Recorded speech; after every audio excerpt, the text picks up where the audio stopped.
Since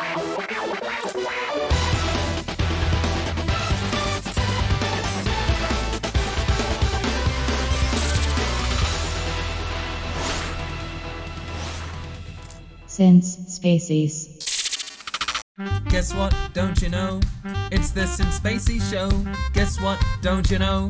It's the Since Spacies Show. Guess what? Don't you know? It's the Since Spacies Show. Guess what? Don't you know? It's the Since Spacies Show. Guess what? Don't you know? It's the Since Spacies Show.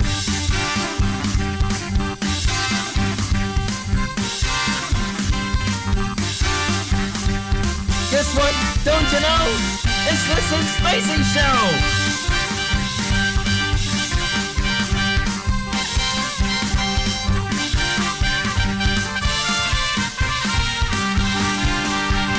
It's the Since Spacies Show, everybody! G'day invaders, welcome to Since Spacies. We're waiting for a bunch of people to join on in. But in the meantime, this is episode number 30 of the Since Spacies Show.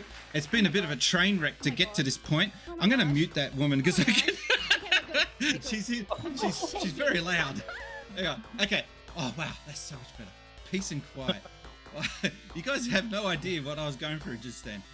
She's got balloons popping and hype going. I'm like, I'm trying to run a show here. We are joined by Retrokaiser, otherwise known as Sauce Bottle. Ahoy, hoy. We've got the top loader. Hello, how are we today?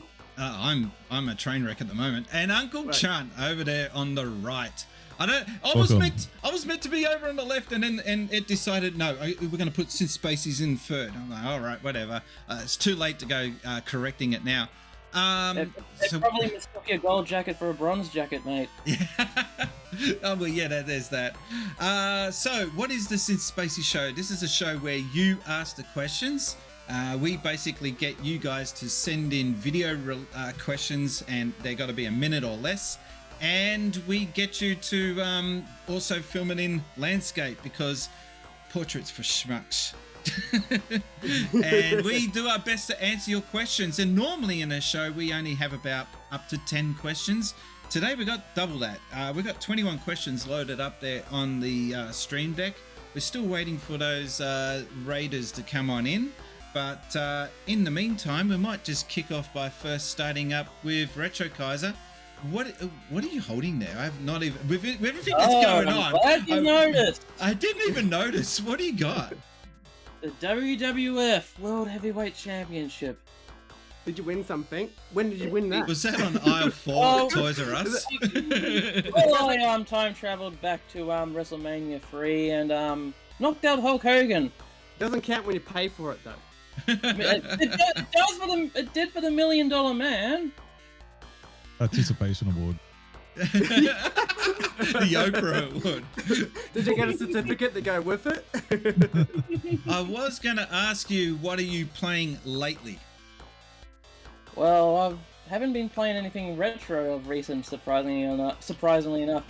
I've been playing some of my Steam back catalogue that I got over the past several Christmas sales. Okay. Well, some of those games are going to be retro in a couple of years anyway. But no, one game I've going through right now is the second Mirror's Edge, and I love the first Mirror's Edge. I thought it's one of the best first-person adventure games ever. I totally forgot they did a second one. And the second one, it's okay. They try to do things a little bit differently with it. Well, if you don't know what Mirror's Edge is, it's like you're running around, dodging things, and you're basically a rooftop mailman. Isn't it just the same as that? What's that game that? What do you call it? Mirror's Edge? No. The slow pace. I was just going to say it's like a very turbo version of that new game from that dude. Don't worry, forget it. It will come to me in a second. The really big budget game that was like a delivery simulator.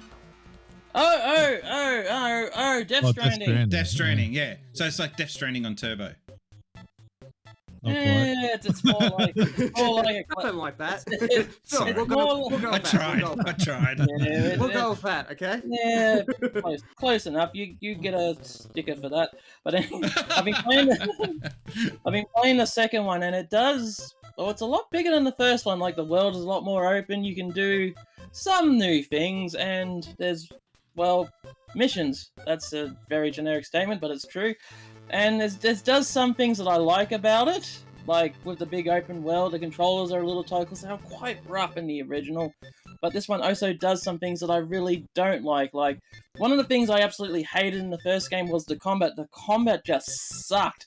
It's not a game designed for combat. And what did they do in the second one?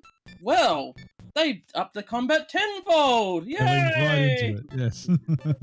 Yeah. Well, anyway, this is a Nintendo stream. We're going to try and boycott all non-Nintendo content. We're going to try and keep this on track. I'll say I'm playing it on my Nintendo Steam. There we go, Nintendo Steam. Yeah, that worked too. Yeah, sure, that's a Not thing. quite, but we'll go with it. Yeah. And coming up next, Top Loader, what have you been playing lately? You've been playing Zelda Four Swords. Four Swords, yeah. Well, I got the GameCube for my son for Christmas because he asked for a silver GameCube. Wait up. We're just getting raided. This is a big one. 56. All right, okay. G'day everyone, welcome to Since Spacies. This is episode number 30 of the Since Spacies Show, and I haven't got my buttons here ready. It's going to be a fumble affair here. Here we go, I've got it going now. Welcome back. Oh my god, I think you guys have got the audio there now. Cool, yeah. Welcome to episode number 30 of the Since Spacies Show. You missed the intro before because I stuffed up the starting time. We've got so many time zones here in Australia, and it gets a little bit confusing. Two of our guests, these guys down below on my screen, are in a different time zone to us, so it's just complicated. But anyway, you're joined by Retrokaiser, the Top Loader, Uncle Chunt, and myself, Since Spacies. We are just looking at what each one of us have been playing lately, and Retrokaiser's just brought out his, what is that, Legend of Zelda cricket bat. We thought it was a cricket bat, but we said... You're on mute. He's muted. I was just saying, I just whacked my bloody ear with it and it hurts. I'll do it harder next time. What is that thing? Okay, you didn't have to. Like, anyway, what is that? Oh, it's a sword, just a wooden sword. It just looks like you got it from the Rebel Sports Store. Shaved it down, yeah. If it's from Breath of the Wild, it's going to break, so be careful with it. It's one of those. Just decided to pull it out because of Top Loader brought up an awesome game. Reggie's also saying, Raji, sorry, not Reggie. I'm thinking Reggie Nintendo, sorry. Raji's saying, my body nice is shirt. ready. No, nice shirt. Nice shirt. Thank you. I don't know who I bought it from, but it's pretty good. Top Loader, you were saying you were playing something, Four Swords. Well, you said, what are we playing now? Yeah, for Christmas, I got my son a silver GameCube because that's what he asked for. He loves the silver GameCube. For whatever reason, a silver GameCube. Out of all the colors I could have got, that's the one that he wanted. So, a part of the package that I got Four Swords Adventure. And I knew he'd like it because he likes Zelda. But the best thing about it is you get to play with the Game Boy Advance controllers. And he really loves sticking in the Game Boy Advance controllers to play that with two players. It's actually much more fun than I thought it was. If you've never played it's it's awesome. I've got it. But I noticed the box that you had. It's massive. Is that got the link cables in it for the... Hang on. Yeah, well, it comes with the link cables in there, and I think it had brochures and that's stuff. why. Link cables, get it? Zelda cables. Oh my gosh. Yeah, well, it came with one link cable. I don't think it came with two. I can't remember, but I had so many link cables anyway, so it didn't really matter how many I had. But you can also play it single player anyway, so if you don't have a Game Boy Advance, you can actually still play it single player. When I first got the game, I thought, is this just going to be like a multiplayer game? But it's not. It's actually, you can play it single player just as well. And actually, I almost prefer playing it single player as well as much as the... Oh, yeah. Isn't there a 3DS game that was very similar to it? And yeah. What did you think of that? I thought, I'm going to buy that because my son's been getting into that so much. There's actually two on the 3DS because you got one with the... when we got the 3DS, when Nintendo brought down the price, they actually gave away... No, that was something... That was the Ambassador program. If you're a part of the Ambassador Yeah. You got the anniversary edition, but it's not this game. That's a different Four Swords. It's the one that you get for the Game Boy Advance. You know how you got like a there was a special part in that game where it was what you got for the 3DS. That's the version that you got on the 3DS. This is a completely different game. The GameCube one's completely different. Yeah, GameCube was different, but the 3DS one was its own thing, and also Triforce Heroes, I think it's called, is it's 3 of them. It's not 4 of them. It's 3. Yeah. But yeah, you're right. But the one that you're talking about on GameCube, I've got that, but the Japanese version, and it's just a regular game pack. It's the box is no different to any other game. But that box that you showed off there, it's like as if they've that's massive. That almost looks like the size of a 3DS box. That's weird. Oh. So the game goes there, obviously, in the cables, obviously. But yeah, I've taken it all out. So it's just cables in the packet, and they made a box that big for that. Yeah, brochures and stuff. I guess so, because it came with everything. So I guess that's all you really need to play the game. You know what I mean? Like the link cable, and brochures to get sales for things that they're selling. So anyway, once again, thank you to everyone that's joined in on the raid from the Nin10fest. This is a once a year thing. If you're not really familiar with Nin10fest, it is a 48-hour, that's a huge task, 48 hours of non-stop streaming where a streamer does a 2-hour or 3-hour stint, hands the baton over to another streamer and they take over. And it goes around the world. We are live in Australia. It is sunny outside. Well, actually, no, it's a bit rainy out there. But it's, 5 coming up to 6 p.m. here in Sydney. But these guys are in 4 p.m. It's all over the shop. But we managed to get it together in the end. Sorry about that. 60, what? Nintendo, as Raji's just said, it's actually 63-hour-long stream. That's crazy. Wow. How are you going to stay up that long, Raj? That's insane. That's a huge effort. There's a few toilet breaks in that, I assume. So we've got 21 questions to get through, but before we get to those, we've got to ask Uncle Chunt, what are you playing lately?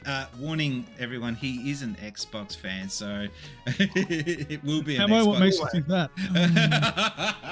Do give him some leeway, okay? We're not going to judge him for his little cup he's sipping on. Oh, look, I play on the other team as well. I've been playing a lot of Pokemon Arceus Legends. I'm like 50 hours in, and I love it. I'm not a Pokemon guy, right? I haven't played Pokemon. I'm a Gen 1 dude, right? So if it's not Gen 1 or Pokemon X on 3DS or something, I'm not interested. But this one just grabbed my attention and I jumped into it just to hope for the best. And I love it. It's hands down the best Pokemon game I've ever played. But why has the professor dude got to wear a beanie? What's that about? Like, he looks a little special. Keep it with the times, man. You're just wearing a bow tie. It could have been the fashion of the era, But I love it. The characters in it, the Pokemon's in it. Like, it's not a visual showcase by any stretch, but it doesn't take away my experience or enjoyment from the game. And I highly recommend it to highly recommend it to anybody. If you're a lapsed Pokemon player like me, this is just for you. I love it. It doesn't hold your hand. The trailers don't show anything of what this game is. I was surprised from the very get-go, and go ahead and play it. I'm 50 hours in and I'm an Xbox guy. Come on. I haven't touched my Xbox. I haven't played an Xbox game for like a couple of weeks now. So the funny thing is, you're an Xbox guy. I'm a Nintendo guy mainly, and I haven't even got the game yet. I'm wearing a Pikachu hat. Like, what's going on? The game yet. I know. The game up, mate. I know. Yeah. What's going on? It's excellent, mate. I think you really love it. And, So you said that they don't really show what the game's about. So if you say what it's about, is that like spoiling anything? Because yes. Okay, so you're not going to say what it's about until I get the game, is that right? You're going to leave me hanging on the edge. You're going to leave it dangling above me, so I'm going to try and just buy the bloody game, you ass. I personally, I avoided any spoilers or most of the coverage for the game outside of the trailers, and I'm glad for it because just from the very get-go, it's like, oh, this is what this game is doing. Can I ask one question? Because I actually haven't read any reviews on it yet either, because I kind of like I was the same. I'm always going to get it, of course, but I just didn't really look at any of the gameplay footage either. But is it basically like Pokemon? Like, you're still catching Pokemon? Yeah. Yes. Yeah. Okay. I'm just saying because I haven't seen much. But the difference here in this, you eat them. What I'll tell you is, all I'll tell you is you have your main angle in the game without spoiling anything is to complete the Pokedex. for the first time. Like, it's the first time That's it's ever been nothing done. new, though. But this is like the first time this has ever been done. Like, you're in the past. You gotta. Okay. But you gotta your complete it. Yeah, you can if you want. I mean, that's the angle of the game. But there's so much more to it, to the game. There's so many more quest lines and there's side quests. And I'm still going and I'm 50 hours in. There's so much content in there. But you can roam around all the different biomes freely. You can catch Pokemon, or you can sneak up on them and catch them with your Pokeball without fighting them, which I love doing. I love that more than I thought I was going to. I avidly try and avoid combat. Like, it's that fun. Well, I tell you what, there's nothing worse than going through the bushy fields and like a beep beep beep. Yeah. Yeah. At least There's it's no not random. He does There's no that so random well. battles. Like, there's no random generated battles in this. It's all the Pokemon are like scurrying around in front of you, like you're in the wild, right? And it's I was almost going to spoil something, but I'll just stop. It's excellent. Just buy it. Like 9 out of 10 for me. In Sword and Shield, really that high? Okay. Yeah. Well, if Chunty says that, all right. But I will say in Sword and Shield, you can also see them in the bushes as well, so it's not as random as well there. Sometimes I think you get closer when it does it, but you can really see them in the bushes in Sword and Shield as well. I don't know if you played Sword and Shield, but you can. No, but the difference here, I think, is like you don't disappear into like a void on a battlefield like when you encounter a Pokemon. You battle them right there and then, and you can like walk You around. actually fight on the actual landscape. Yeah. Well, if you had watched my stream the other night, you would have seen it. Oh, I'm sorry. I'm a busy guy, Spacies. I'm a busy guy. A key Easter egg is if you're like in a battle on the field and you're walking around and you can navigate the battle just looking at it. And if you walk in between the two Pokemon as they attack, you get hit. Like your dude, you could be damaged. And Yeah, so that was a big difference, is that the trainer actually has health points in this. Yeah, like if all your Pokemon faint, you don't just magically disappear somewhere. Your dude can still navigate the land and do what he needs to do and revive his Pokemon and stuff, unless he gets knocked out. Well, Love it. Just go buy it. It's like I'll 9 out of 10. It'd be 10 out of 10 if it weren't for the visuals, you know? Yeah. So just to catch up with the chat, we've got a few people who are new in the chat. Colonel Falcon is in there. Falcon's in. He's revealed his face in the past, but he very rarely shows his face. But you'll get to see him. He's one of the questions coming up. Also, Pizzarius, he's a news time chatter. Thank you for joining in. Pizzarius has said, the only real downside I see out of Legends is that the graphics are far from lackluster. That's been a common theme. If you look back at Pokemon Colosseum back on the GameCube, the graphics equate to that. Unfair comparison though. Like, we're talking about an open world. We're talking about a game that's a far bigger game. But wouldn't it be nice if they were to put their ego and pride aside and reach out to the guys at Capcom and say, do you reckon you could lend us some of your Monster Hunter guys and help us out with this? Because that would make a really fantastic. Can we borrow the RE engine? Yes. Yeah, there's that too. What was the last Pokemon game you played? X on 3DS. Really? Okay. What are you, Spacies? Sun and Moon. Really? That far back? Okay. I'm not really a big I get it. Pokemon guy, but I tried. We tried to have this thing with me and my brother that every time a new Pokemon game came out, we'd buy the opposite versions. Yeah. But we just never bothered playing it. When you're married and you're doing other things, it's just you're not really that invested in Pokemon. And I missed the Pokemon train way back. But I can appreciate the series and the IP and how important it is to the gaming landscape. But this one makes me feel like they're treating it properly, like seriously this time, and that's why I'm giving it a chance. But did you play Sword and Shield? It was a good game. The graphics weren't the best on that either. I actually pretty addicted to that one as well. My son loves it as well, but the graphics are lackluster in that too. So I'm not sure the comparison to the new one that's coming out, if it's any better than that. This game is built off that engine. It's improved. Funny, like it's improved, but it's still like in some areas. Yeah. So we're going to get straight into the first questions. First question, I should say. Now, we quite a few to get through. So first one, it's a tradition here on the channel to have the first question always read out by Game Boy Bryant. Now, just for those who are watching, who have not watched my show in the past, if you don't quite get what the question is when he's being asked, don't worry, I will fill you in when the question's finished. So, Game Boy Bryant, what have you got for us?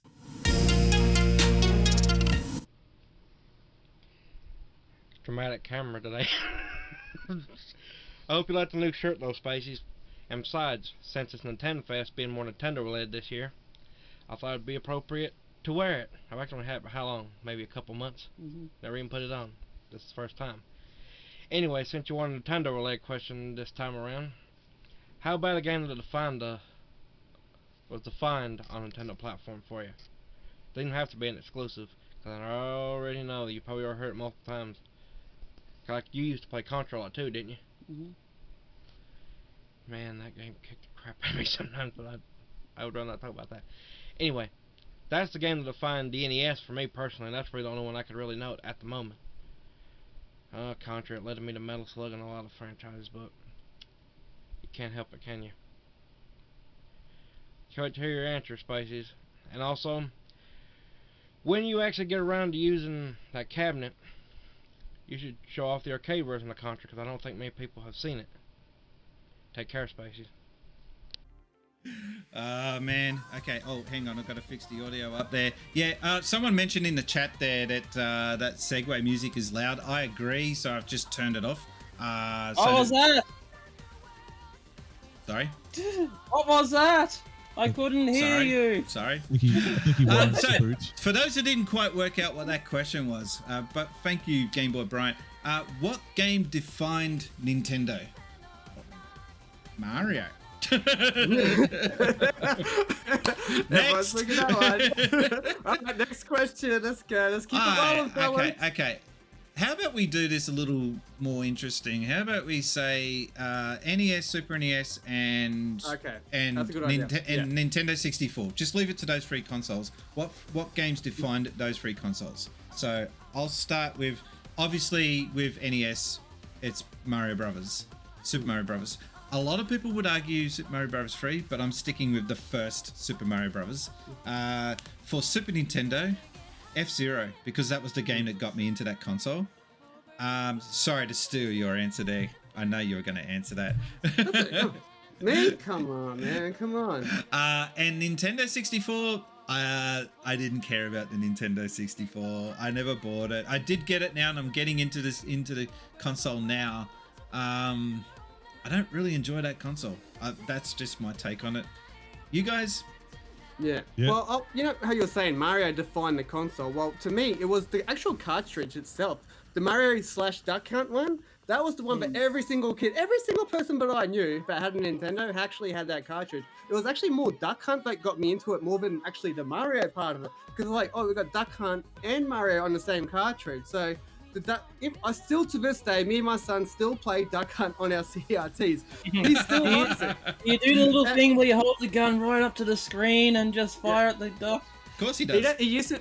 Oh yeah, he used to do that. He doesn't do that anymore. Everyone, you know, it's funny when we're watching Back to the Future 2, because I got Wild Gunman on the Nintendo NES as well, and he's like, "That's the game that we play." And that scene in Back to the Future 2 has Controls now are become for babies. It's now become a reality, because he's like, that was back then. That was obviously like new technology, or whatever, 1989. But now it is actually. Oh, it's like, that's the game that we play. I'm like, yes, son, it is the game that we play.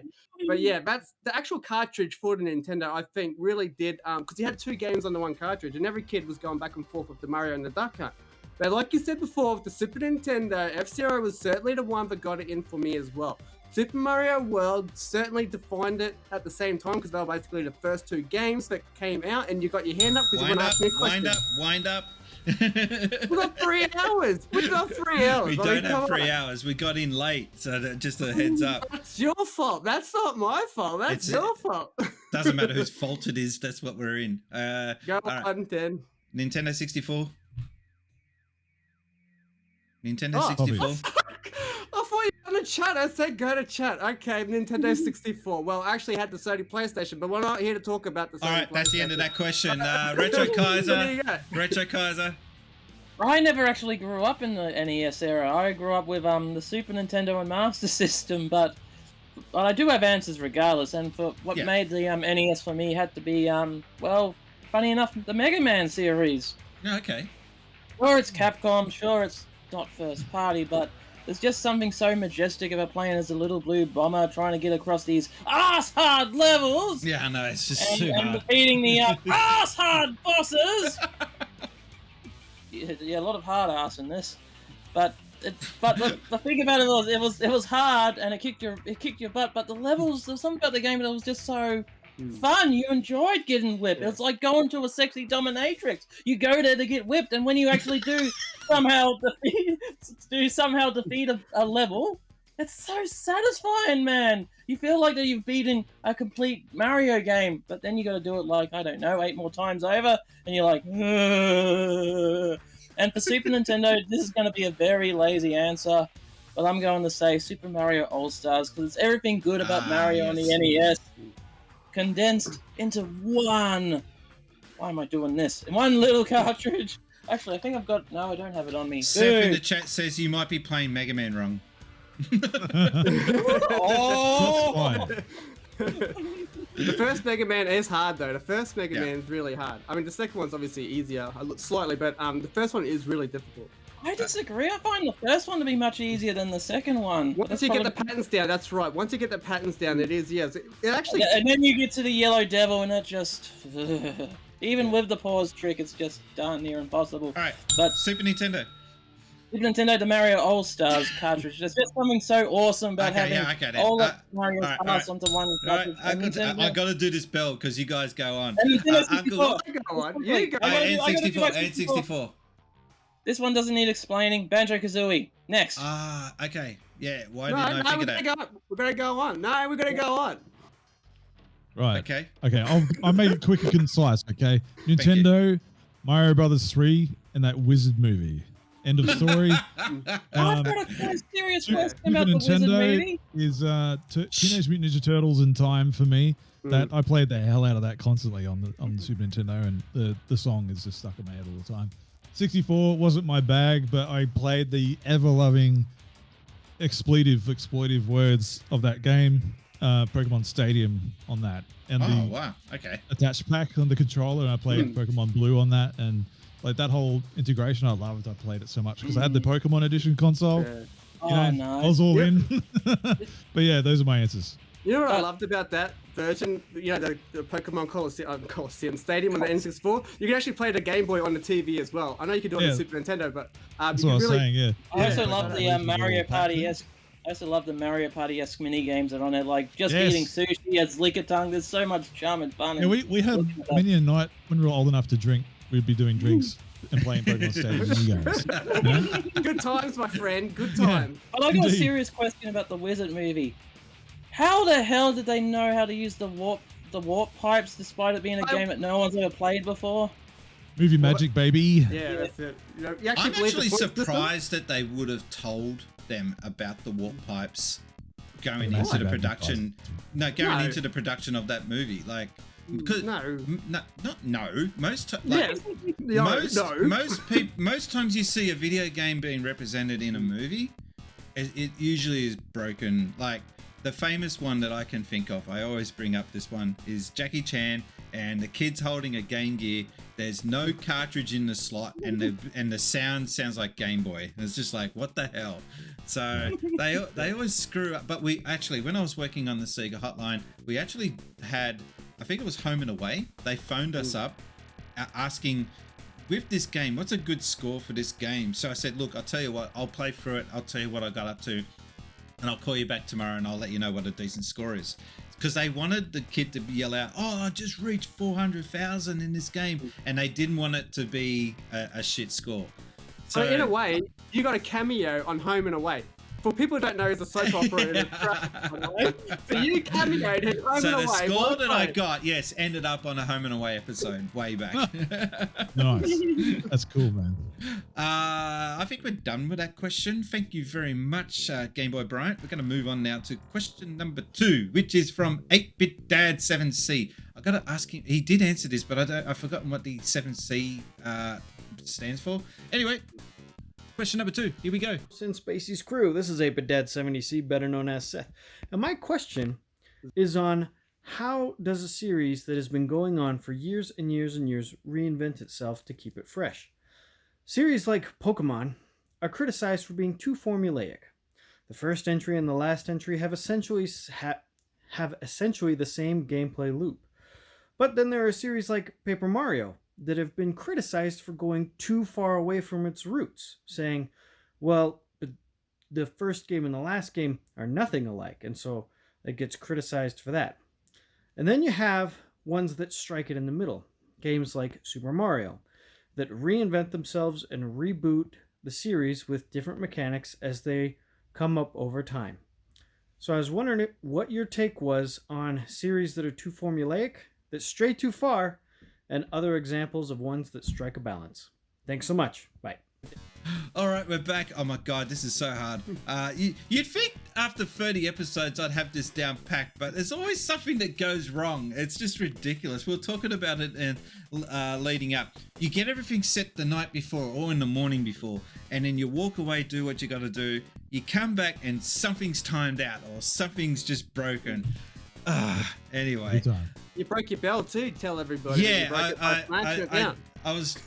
This one wouldn't shut up while the question's being asked, and I said every time I press this, it's your cue to shut up, and he just kept going, and I'm going.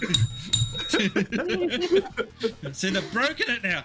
7DC is the hex number for 2012, and is the year that I was married. That's lovely. That's really nice, actually. Oh.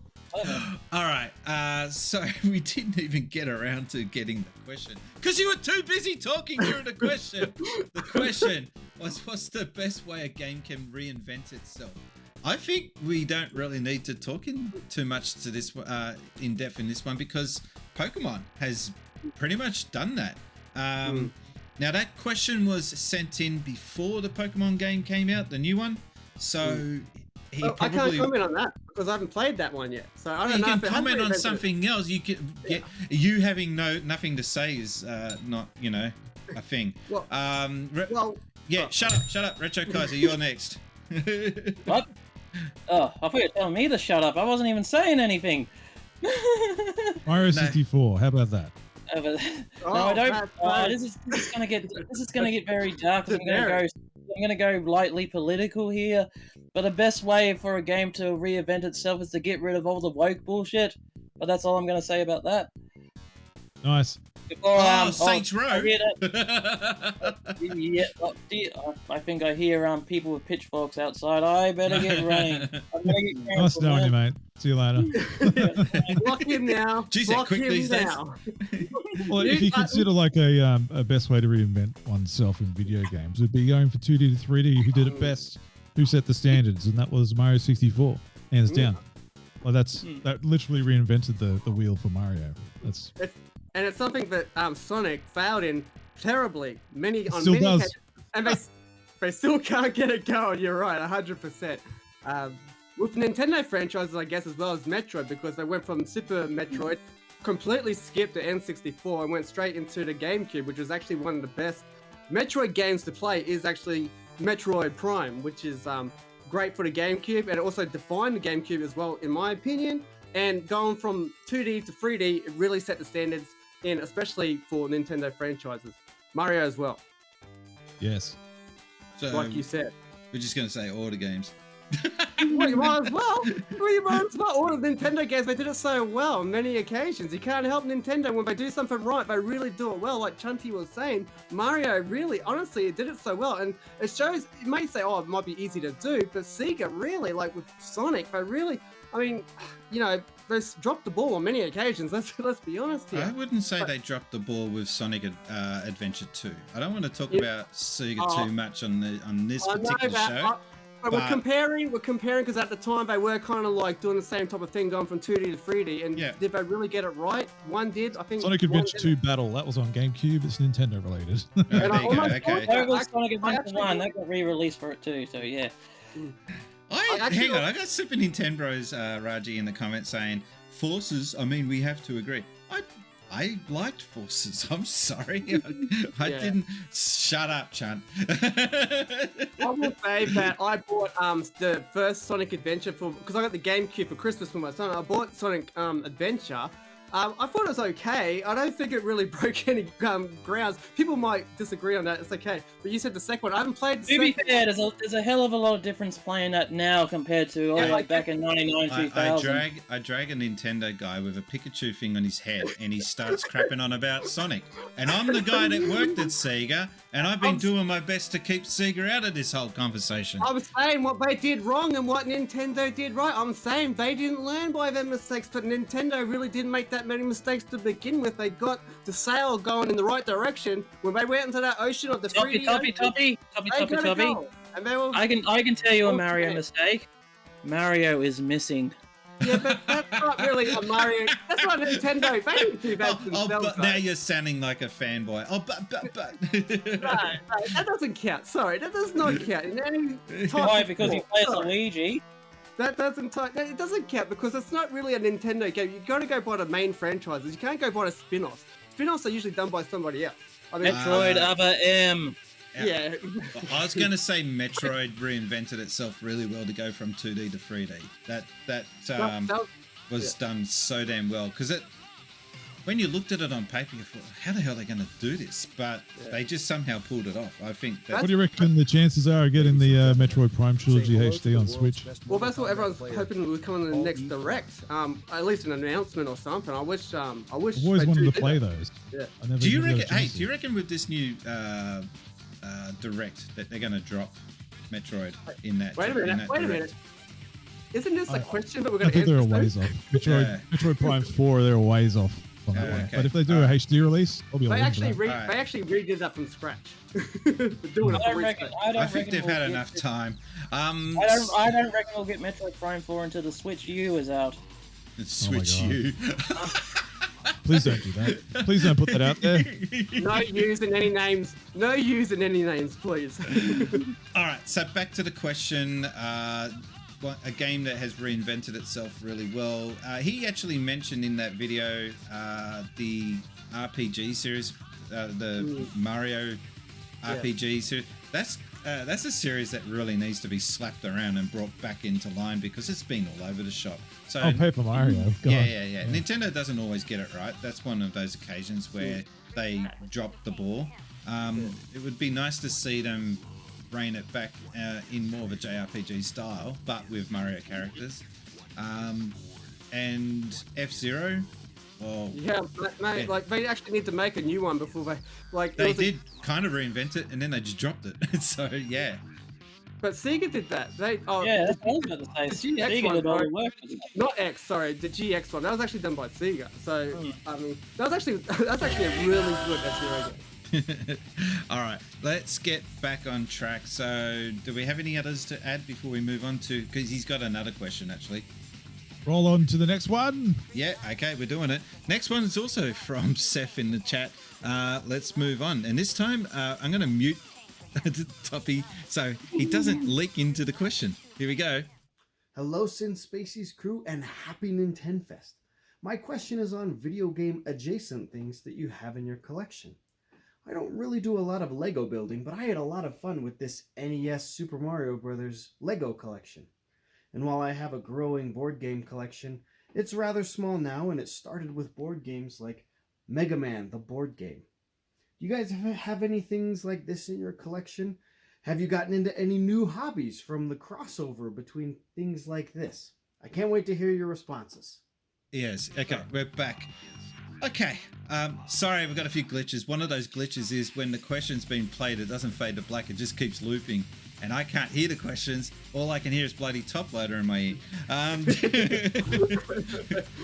I'll start. A Sonic Toaster. It's not Sega related. I mean, Nintendo related, but and in the background you can see my Nintendo Lego set, which is still yet to be put together.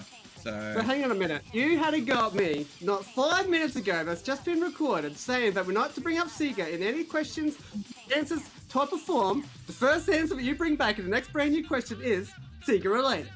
The irony, which I followed up with that. Anyway, do you want to stop being pedantic and answer the question? Okay. Well, I tell you what, I actually don't have that many items that are just items that are game related because I usually just buy the games. But I will say that what I almost did buy was a full-length Zelda sword that was selling at EB Games. You had to get it on a pre-order. I was going to buy it. I didn't buy it, and I tell you what, Big regrets. Big regrets. I really do wish I bought it because I thought it wasn't that expensive, and I'm obviously not buying it for cash value because I don't buy things for cash value. I buy them because I like things. I love Zelda, and I really, really, really wish I bought that sword. And now it's probably too late. And if I do want to get it now, it's going to be way too expensive to buy. My fault. I take all the blame. Where would you put the sword? Right there, somewhere, anywhere, in my room. I'll be there outside swinging it around. It'd be better than his cricket bat that he was showing us before. Shots fired. It wouldn't be wooden like that one. It would actually be a replica, full-size replica of it. Hopefully it's not like a Breath of the Wild one where it actually breaks so when you use it. Oh, yeah, that's the one mechanic I hate about that game so much. I wish if that game would be a perfect 10 if it didn't have that mechanic. Moving right along, though, we're not going to get onto that. Uncle Chunt, do you have any Nintendo? I don't think you would have.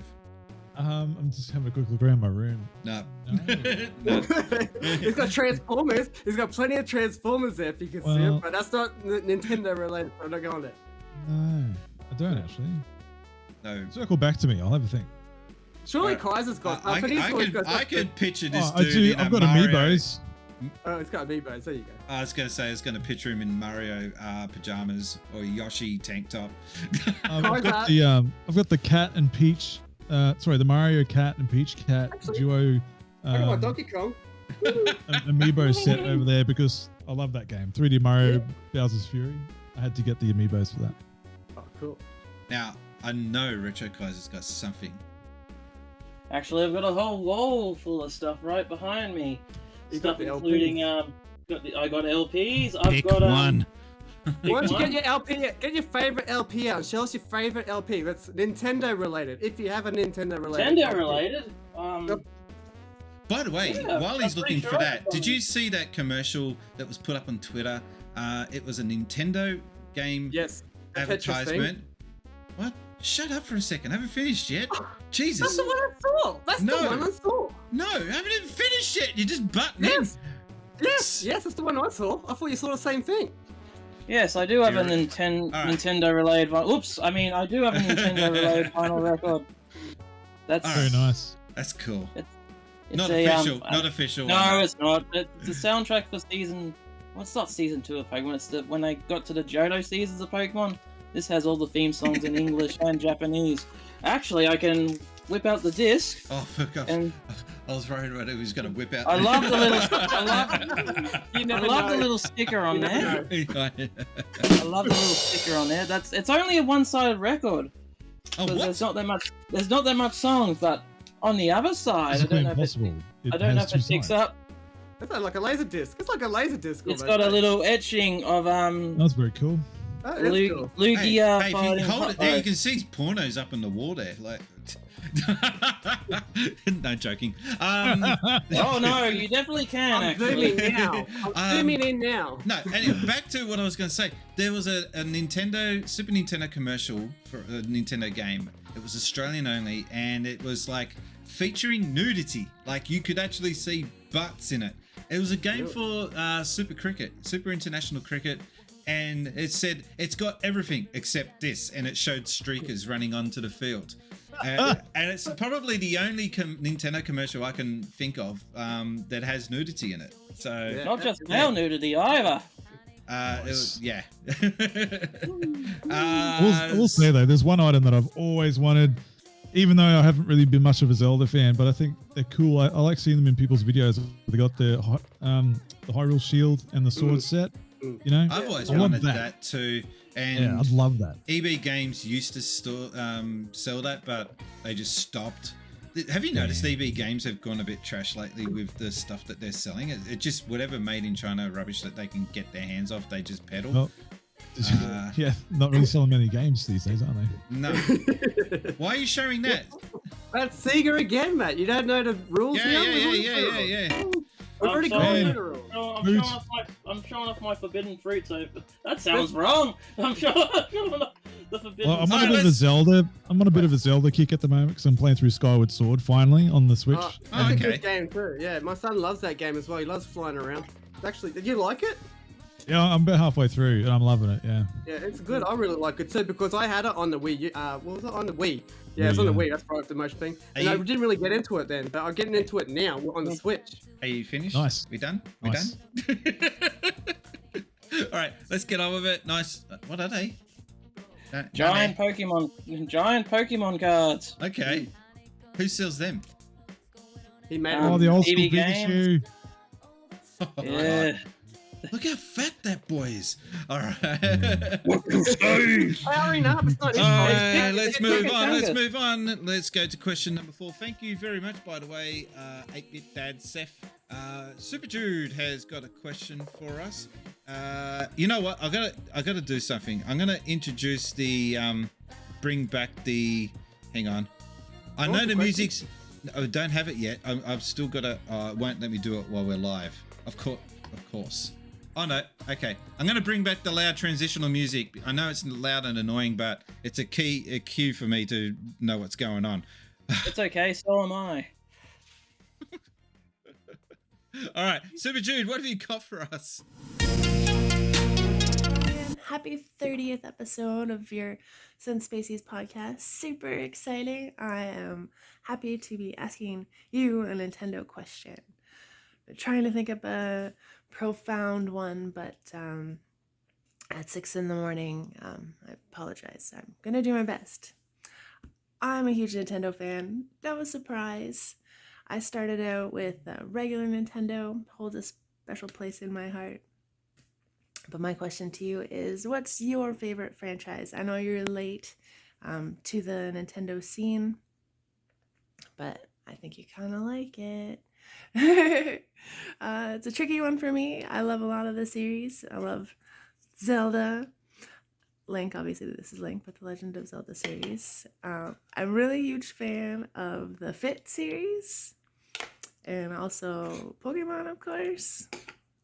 Dr. Mario. But my ultimate favorite Nintendo franchise has to be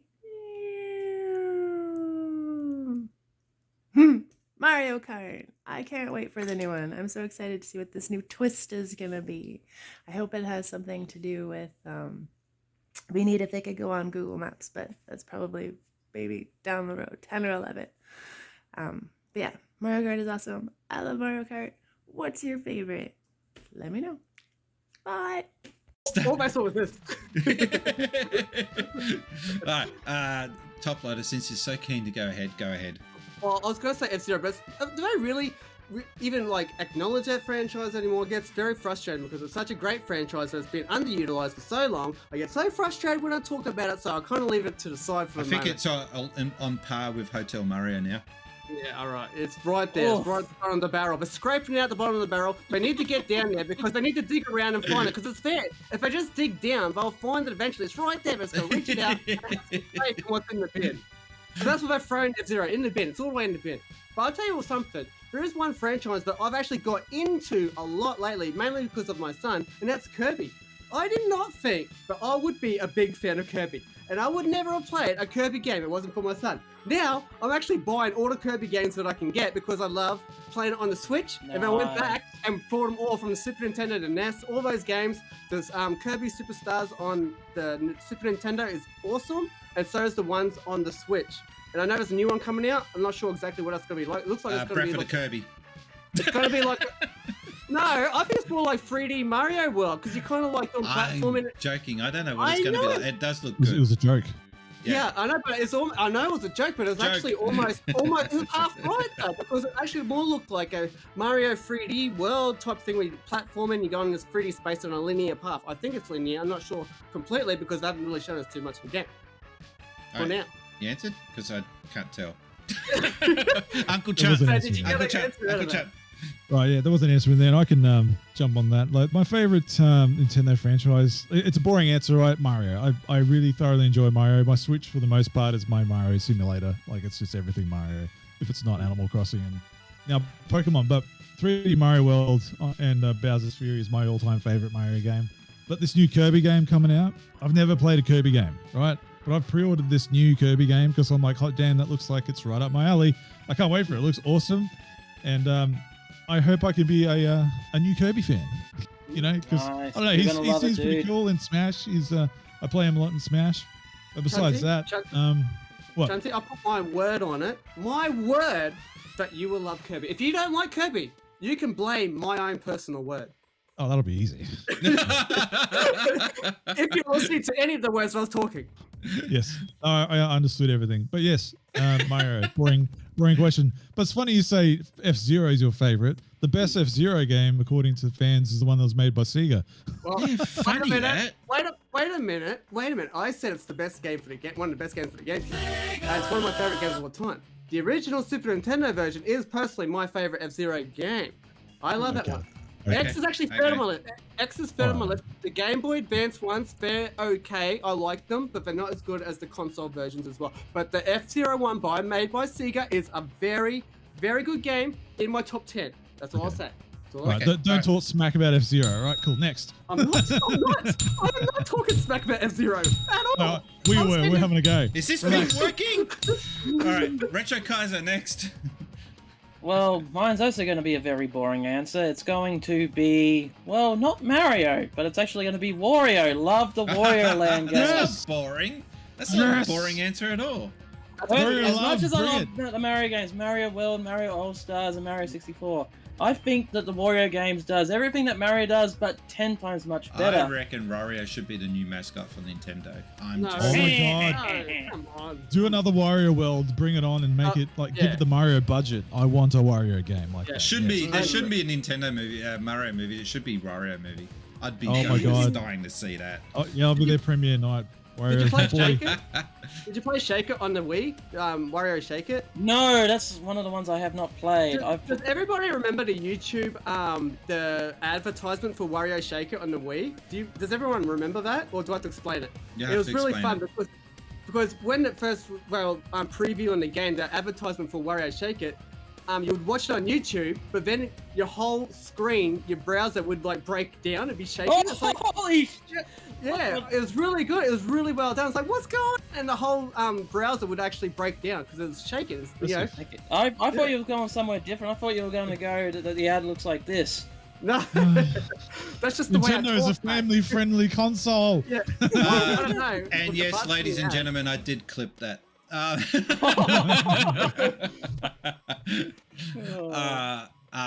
Yeah, my favorite, Xenoblade Chronicles. I think we got an answer from everyone on that one. Yep. Okay. Next one. By the way, thank you, Super Jude. Follow her over on Twitter. She always has a fantastic wake-up video with her coffee. I don't know how she does that angle thing with the camera. I'm still trying to work that out. Next one is from Tatted Up Gamer Dude, who may feature on a future episode of the Since Spacies Show. We'll see. But yeah, what have you got for us? Question number 5. And I just want to say thanks for having me on once again. Super awesome. It's a big honor to be on the show again. And so, and maybe, in the future, one of these days, I might actually be able to be a guest on the show. That would be super cool too. But so my question is for you guys, how did Nintendo impact your lives, growing up either in the 80s or the 90s? How did Nintendo impact your life? Again, thanks for having me on, and game on. Back when we were growing up, me and you, Spacies, I don't know how old Chunt is, to be honest. I know Kaiser's a little bit younger, but Sega was the big thing. It was Nintendo that was kind of like creeping into the Australian products for gaming, and we never really took to it. Not until the Super Nintendo. So that really did affect me so much, because look, I'm wearing my Pikachu hat. There was no Pokemon there, but didn't need Pokemon, because as much as I love Pokemon, all those franchises what the Nintendo had that we never really played because we were playing Sega, They go, oh mate, that's a terrible game. If you like that game, you cannot say that you like that game. That is a terrible, terrible game. My son plays that all the time, and I have to suffer. I have to suffer and play that with him. I said, who would like this stupid game? Why? You gotta tell me right now why you like it. It was one of the first Nintendo NES games I ever got to play, and I was just like, That doesn't mean it's You good. poor bastards. Oh my god. Anyway, the Super Nintendo, obviously, they revamped everything. We got the shoulder buttons. That's what hooked me in. Those shoulder buttons, I said, how are these shoulder buttons going to improve my gaming? Well, guess what? That was the main draw for me because we were playing F-Zero. We're doing the slides around the corners, and it was something just went off in my head. It's like, this is right. This feels right to me. What I'm holding in my hand is Super Nintendo controller. This is for me. The Nintendo controller. It was rectangle. It had sharp corners. It hurt my hands. I loved Duck Hunt. I loved all those games. I liked it, but I didn't love it. The Super Nintendo is what changed my life. To this day, I'm still a massive Nintendo fan. Obviously, Sony as well. Xbox, I love them all. I love every gaming console, but that's where my love started from Nintendo. Nice. To put it nicely and quietly. I'm going to start with this one. My introduction to Nintendo was Game & Watch Parachute. That was the very first time first time I ever got to see the Nintendo logo. Never heard of them before that. And didn't continue to see Nintendo. Heard about Mario Brothers and Donkey Kong in the arcades, but didn't really think, oh wow, this company's so cool. Didn't really land with me at that. It was when I first saw Super Mario Brothers on an NES that made me think, holy crap, this looks alright. But it didn't really take off in Australia, funnily enough. It was the Super Nintendo where I finally decided, alright, I'm going to get Nintendo in my household and take to that system. And the game that did it for me was F-Zero, and also trying to think, I hated Super Mario World when I first saw it. I thought it looked cartoonish, basic. Yeah. What the hell? Played it, oh my god, that all went out the window, and I ended up loving it. So that's how I got into the world of Nintendo, and I was working at Sega when that happened. Done. Retrokaiser. Well, I'm going to skip a huge part of the story because because I've got to mention Sega, because I grew up mostly as a Sega kid with the Master System. Although my grandparents did have a Super Nintendo that I played, but the way Nintendo largely impacted me wasn't until like around the Nintendo 64 area. And well, Nintendo, my sweet Nintendo, how did you impact me? Well, my darling, it's because you introduced me to one of my favorite genres of all time, and that is the humble RPG, with stuff like Pokemon, Final Fantasy, and even, well, debatably, even Harvest Moon. But Nintendo, you introduced me to one of the most diverse, progressive genres of all time, with so much to do, so rich in story, so heavy in grinding, and, well, let's just say, you've changed my life forever, my sweet Nintendo. That's enough of that. Someone get him a hose. Even Chunky wouldn't do that. The Xbox. Even Chunky wouldn't do that. The Xbox. Yeah, what I do behind closed doors is my own business. And we'll keep it shut. Yeah, I won't do it on camera. I agree It's with not fun, Geeks by guys. the Creek. He says, I feel unclean after seeing that. I'll make sure I knock next time I come to your house, okay? Well, let's make it a bit more wholesome, shall we, with like a bit of response on how Nintendo affected our lives in some way or another. It You made probably thank Retrokaiser Nintendo. moist. You probably attribute Nintendo to affecting all our lives, because those who are making the games now would have grown up playing Nintendo games, like our age, you know? So every game that you got coming out, someone's going to be inspired by, you can say Bloodborne or Dark Souls would be inspired by in some way by Zelda on the NES, because it's open to you to go out and figure out what's happening in that world and find the secrets. And there's enemies at every corner, except it's just a progressive thing. So you go from the NES games like Nintendo making Mario and Zelda and Metroid. We've got the adventure platformers, the just platform games in general, and the adventure games. All of those have spilled out into many other games and franchises that we love today. So I think it's a bit too much of a broad statement to be like, how did it affect our lives or impact our lives growing up? Because we're still being impacted by games that were inspired by games back then. That's how I think of it anyway. Okay. Deep. That's very deep. Much deeper than I love it. Now you just put the somber mood on. Mess. Well, I had to, bring it back down to earth. They're gonna start crying now. But yeah, thank you, Tatted Up Gamer Dude, and yes, slide into my DM. Speaking of lewd, we'll talk about episode number 31 of the Since Spacies Show. We'll see if we can get you a spot on that one.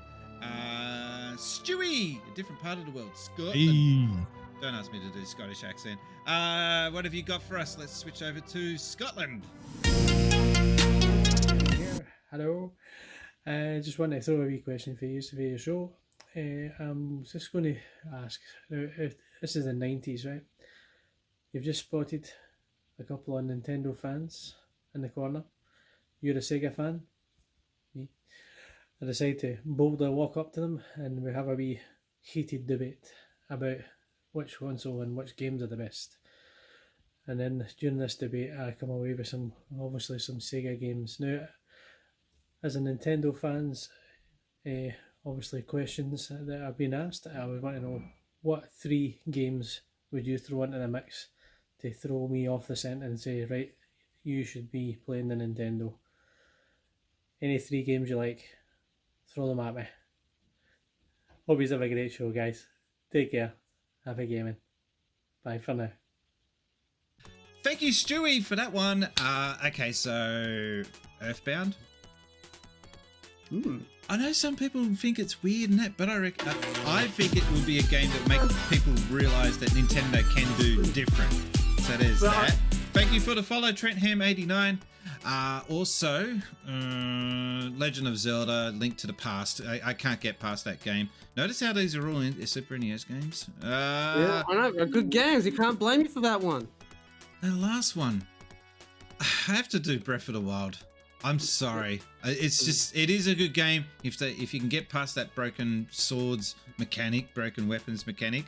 Yeah. That does change. Like, even though Skyrim is graphically more impressive than that game, it rethinks how to approach open world games, and that's what I like about it. But it is heavily influenced by Skyrim. I think, anyway. Uncle Chunt, what's your 3? Yes. Well, as probably not the biggest Nintendo fan on this panel, but I would say the 3 games that I would recommend to someone who is like me. Mario All-Stars is just an easy catch-all, and it's probably been flogged to death as far as recommendations, but stands to reason as to why. Secondly, for another Nintendo property that would get you on board, I would have to agree, probably Breath of the Wild. That was the first Zelda game I actually went out of my way to finish. Then the last game I played as Zelda before that was Ocarina of Time, and I never finished that one. So that'd be a recommendation. Number 2. For a third one, I'm trying to pick another Nintendo property that I'd be, easy. Pokemon, man. Like, why wouldn't you? Like, there's so many games in there. There will be a Pokemon game for you in there. If it's not Legends, pick something else. Like, there's so many out there. So that would be those 3, multiple different generations. Go for gold, knock yourself out. It does come down to the games that you really like playing, because you go on some of these forums, they're like, I've seen people say on forums, there's not one Nintendo game that I would play on the Switch. I'm thinking to myself, really? Those guys are just trying to be edgy. I can't stand comments like that.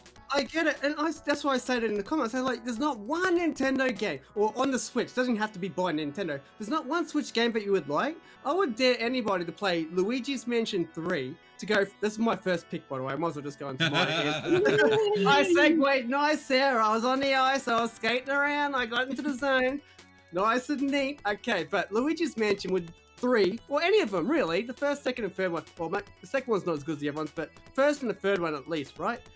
If you don't like those games, you have no heart, you have no soul, because there is no way in the world you've got a heart. And you know what? You collect hearts in the games, you get, your health like many games, but you're constantly collecting hearts in that game. But if you play it from start to finish, because I'll tell you something, when I first got the GameCube, it was a launch title, right? And I thought, well, I don't really want to get Luigi's Mansion. Where's the Mario game? Where's the new Mario 128 that we're all looking out for? And I tell you what, I got Luigi's Mansion because there's no real games to get with the launch. And it was such a good game, but it's like one of my favorite franchises even now. My son loves the game. You go to the arcades where we live, and they actually have a Luigi's Mansion arcade, so it must be popular. I played that. That's a weird one, that one. Yeah. That game sucks. Yeah. Anyway, to go off my question, keep going. Luigi's Mansion's obviously my first answer. I would also say a Kirby game because I've just basically talked about Kirby, I know. So I'll specifically point out one game, and that would be Kirby on the Switch. Oh, actually, I do two. Kirby on the Switch and Kirby on the Super Nintendo. I can't help myself. The Switch game for Kirby really is it's fun. It's 4-player. Oh, it's actually you can have the 4 people on screen at the same time. So if you got 4 friends, you can have 4 people. If you don't have 4 friends, that's fine. You don't have to play with 4 people. You can just play by yourself. If you like playing by yourself, that's totally cool as well. But it actually is fun because you get all the power-ups. You can change it between the people. You can help your friends out when they need help. And it's a team building exercise as well. It's really fun to play with people that you're really friendly with. Obviously, your friends. So Line it up. All right. So I also go on to, I guess, Mario 3D World. Obviously, we've just talked about this too. We're going to get 20 Retrokaiser, next. Oh, man. I was almost finished. Oh, come on, make it quick. Yeah, what's the time limit here? We've got heaps of time. We are only up to question number 6. We've got 21 questions. Well, first of all, thank yous for taking my answers. That means I can add in all the other ones from the big long list, because trust me, it is a long list. But the one series that I can recommend to people... I'll do that again, blooper. But the series that I'll recommend to people that'll make them Nin10fest... Not series, free games, not series. Free games? Games, yeah. Well, okay, I'll pick the largest ones out of them. I'd pick Mario Kart 8 Deluxe. Oh, yeah. Because you got to play Mario Kart. Because it's more than a racing game. It's fun. Oh, I make it sound like all racing games are shit now, don't I? But no, there's just a very special, unique charm that you won't find in any other racing games. I mean, it's easy to play, it's fun, and there's a whole cast of your favorite characters. And speaking of whole cast of your favorite characters, the latest Smash Brothers game. Nice. I mean, I know a lot of people probably don't like fighters, but this one is so simple that anybody can enjoy it. No, it's not a normal fight. It's a celebration. It's a celebration. I mean, you got all your favorite characters. You got Mario. You've even got Solid Snake. You've got like characters from all these other weird franchises. You even got Sora from Kingdom Hearts, but they don't have Raymond for whatever the hell reason, which sucks. And the third one that I reckon, whoa. That's a big key you got there. It is, isn't it? I hate to see the size of the lock. But the third game, this one is not new. In fact, this one is quite retro, and that is the original Donkey Kong Country for the Super Nintendo. If you love the music, soundtrack, yeah. It's also it's nice, it's fun, but it's also a little difficult, but not overly difficult. Well, you probably will rip your hair out when you get to the minecart levels. Let's all face it; those all made us go bald at a very young age. But you'll love it, and you. I actually love the minecart levels, but I'll just put it there. I'll just say that. That's all I'll say. That's because you knew of the level skip in that one. No, I love playing that level. I really do. It is hard. I will give you that. It is actually hard. But once you master it, it's great. Everyone there has kicked in with their free games that they think will convince people to be Nintendo fans for life. Yeah? Okay. Thank you, Stewie. Colonel Falcon, who I believe is lurking in the chat and being very, very quiet. That's what lurking is about. Colonel Falcon has a question for us, and it takes a twist. We'll have to see. Falcon, and I have a question for you.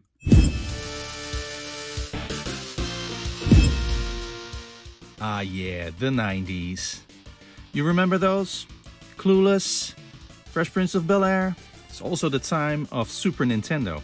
And me and my friends would always play a lot of games on it. After school, every Friday, Saturday and Sunday. We all sat on the couch and just hammered those buttons on the controller, trying to see who was the best of Street Fighter 2.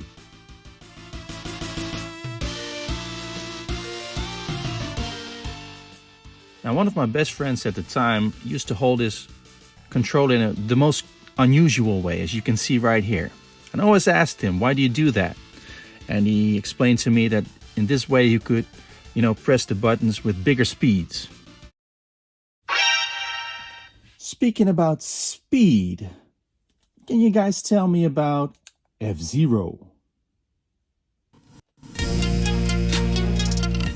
I was not expecting that. When I first watched that video, that question, I was thinking, great, yes, a Street Fighter question. Yes. Hey, what? F-Zero? What? What? I love F-Zero, but I was wanting to talk about Hadouken. What am I gonna do with this? What am I gonna do with this now? Oh, you show off. Put it away. Top loader, go on. It's all yours. Well, what is to be said about F-Zero? But I haven't already I'm gonna said get a drink. Right now. Well, everyone's gonna leave and leave me up to the F-Zero talk. It's all right. It is actually one of the best franchises for me personally. The first game, like I said before, like I said 1,000 times already, is my favorite F-Zero game. F-Zero X is actually my third favorite from the consoles themselves. GX is my second favorite. It's actually one of my favorite games of all time. We've already said all of this. Nintendo, honestly, what are you doing? Come on. It's been too long. You got Mario Kart up to 8. You're going to be up to 9 soon. You have got no more F-Zero. What is going on? 2004? Something like that? On the Game Boy Advances? They were the last ones for the time that you brought them out? What's going on? Surely When are we gonna get like a Midnight Club F-Zero type of game where you get out of your car and roam around and do quests and stuff? With Captain Falcon. Yeah, GTA F-Zero where you get the Falcon Punch hookers. When are we gonna get that? I Well, will not say the though, hookers, but F-Zero game in the style of Road Rush. That'd be awesome. you know what got me excited? You know what really did get me excited and it just fell so flat? I was so disappointed. What doesn't get you excited? When they brought out the Wii U and they brought out that Nintendo Land with it, Oh, yeah. does everybody remember that? And Yeah. before the game come out, they advertised, "Oh, F-Zero is going to be on this to go with the Wii U gamepad." And thought, You had to hold the gamepad up and down for that one.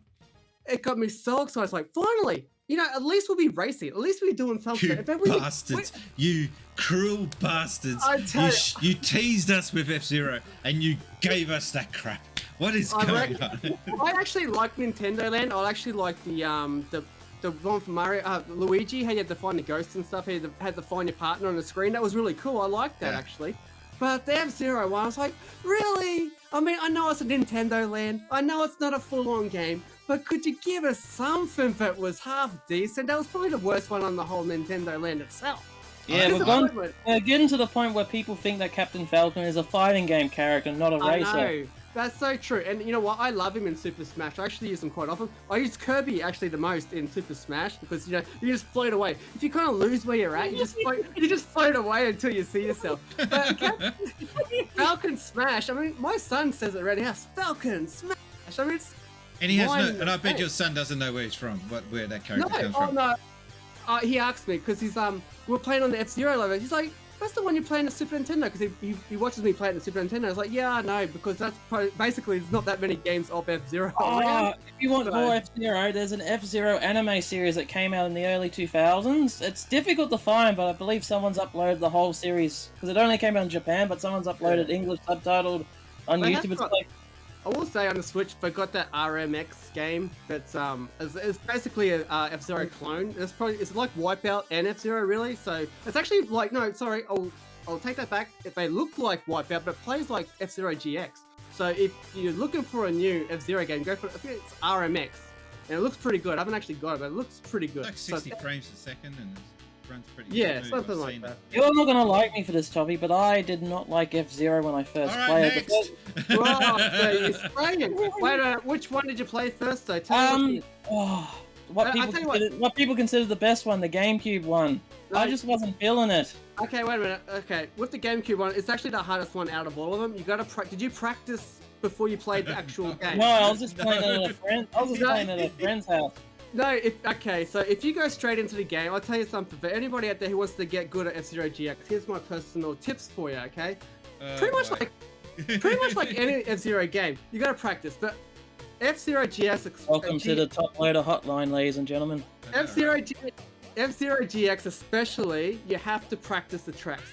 You really do. I spent hours practicing before I even started playing the game because you're just going to get destroyed. We're just going to go straight past you. It's a very unforgiving game. I can tell you one F-Zeros thing are. though.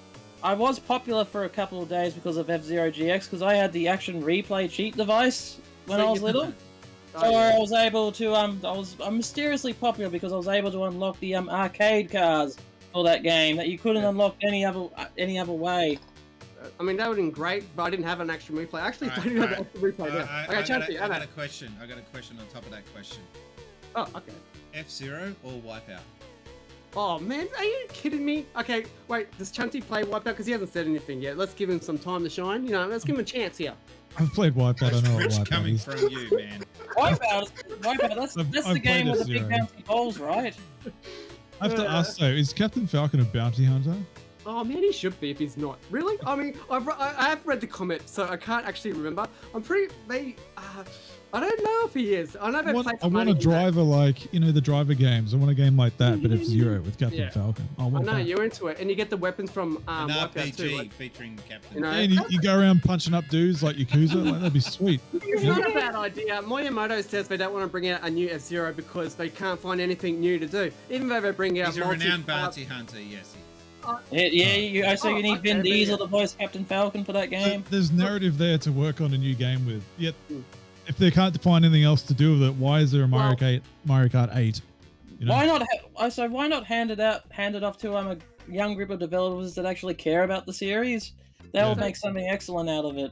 You actually make a good point, Chunty, because they actually did that with Star Fox Adventures, because that's obviously Star Fox, you know, R-Wing basically, but wasn't originally meant to be. It was originally meant to be another game, and then I know that. Miyamoto looked at it, he got a boner, and he said, "You guys should make this. You guys should make this Star Fox."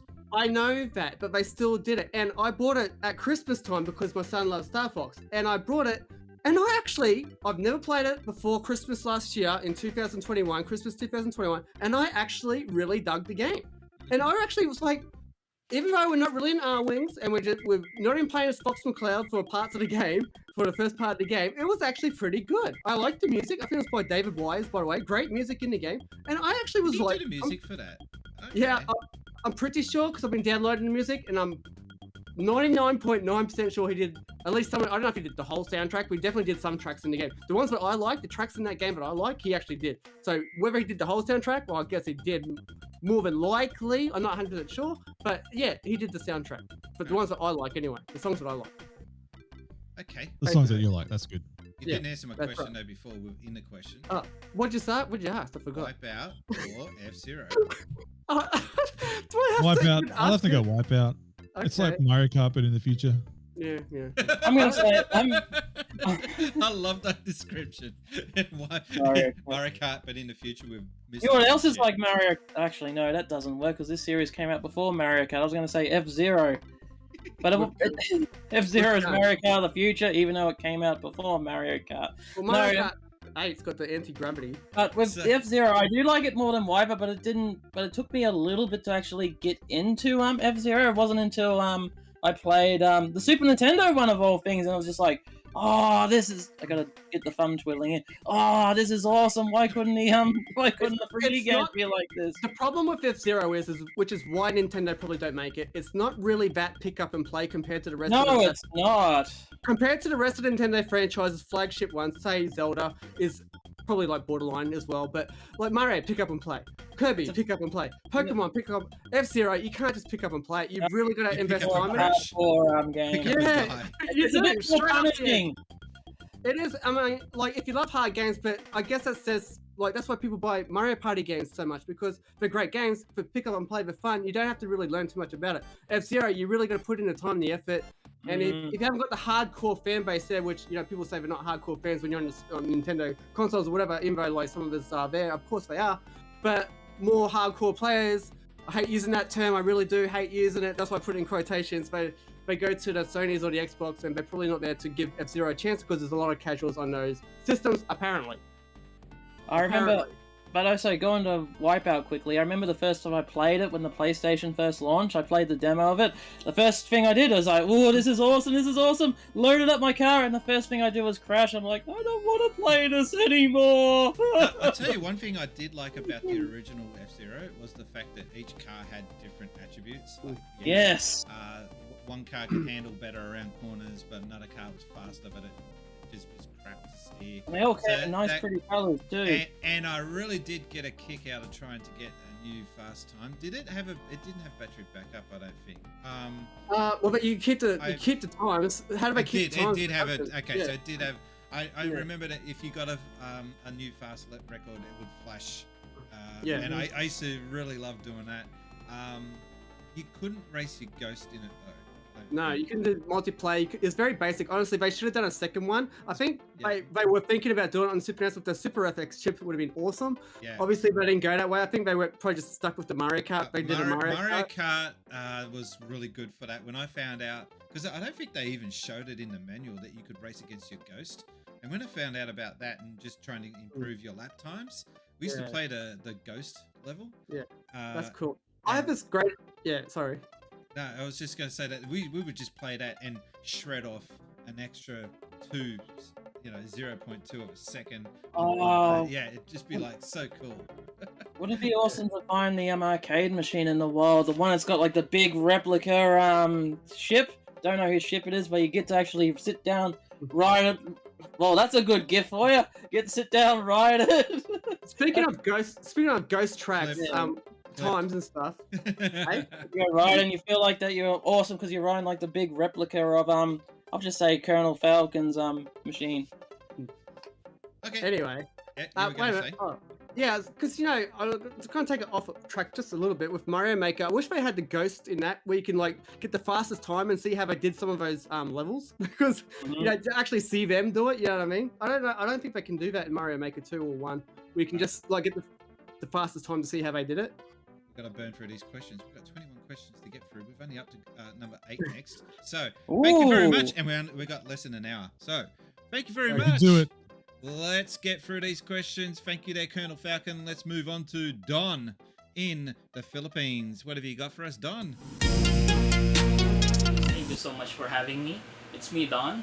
So my Nintendo-related question is that in the Australian market, did you guys got the NES or Nintendo Entertainment System, or was it the Family Computer or the Famicom? Because here in my country, in the Philippines, we actually just got the Family Computer. So I'm quite curious, did you guys got the NES or was it the Famicom? Thank you so much. All right, I think that looped. So did we get NES or Famicom after 3? 1, 2, 3. NES. Yes. Yes. You kind of bitched to that, didn't I? Famicom is this color, this guy. That's the keyboard for the Famicom. No, we got the NES like America and the majority of the West got. So that was our introduction. So our controller, looked like that. But it wasn't successful in Australia. That's why you don't really hear too much about Australians talking about their experience with the NES. It was the Super Nintendo that put Nintendo on the map here in this country, pretty much. Mm-hmm. Also, my fondest memory of going to a mate's place as a kid when he had an NES. I went over there and he had this gold cartridge.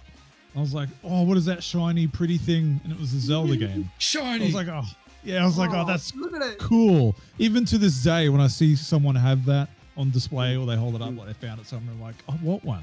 Not that I'm going to play it, but I just want it. Gold spray paint and just... No, it's not the same thing. I want the authentic, yes. All right, I think we're going to move on.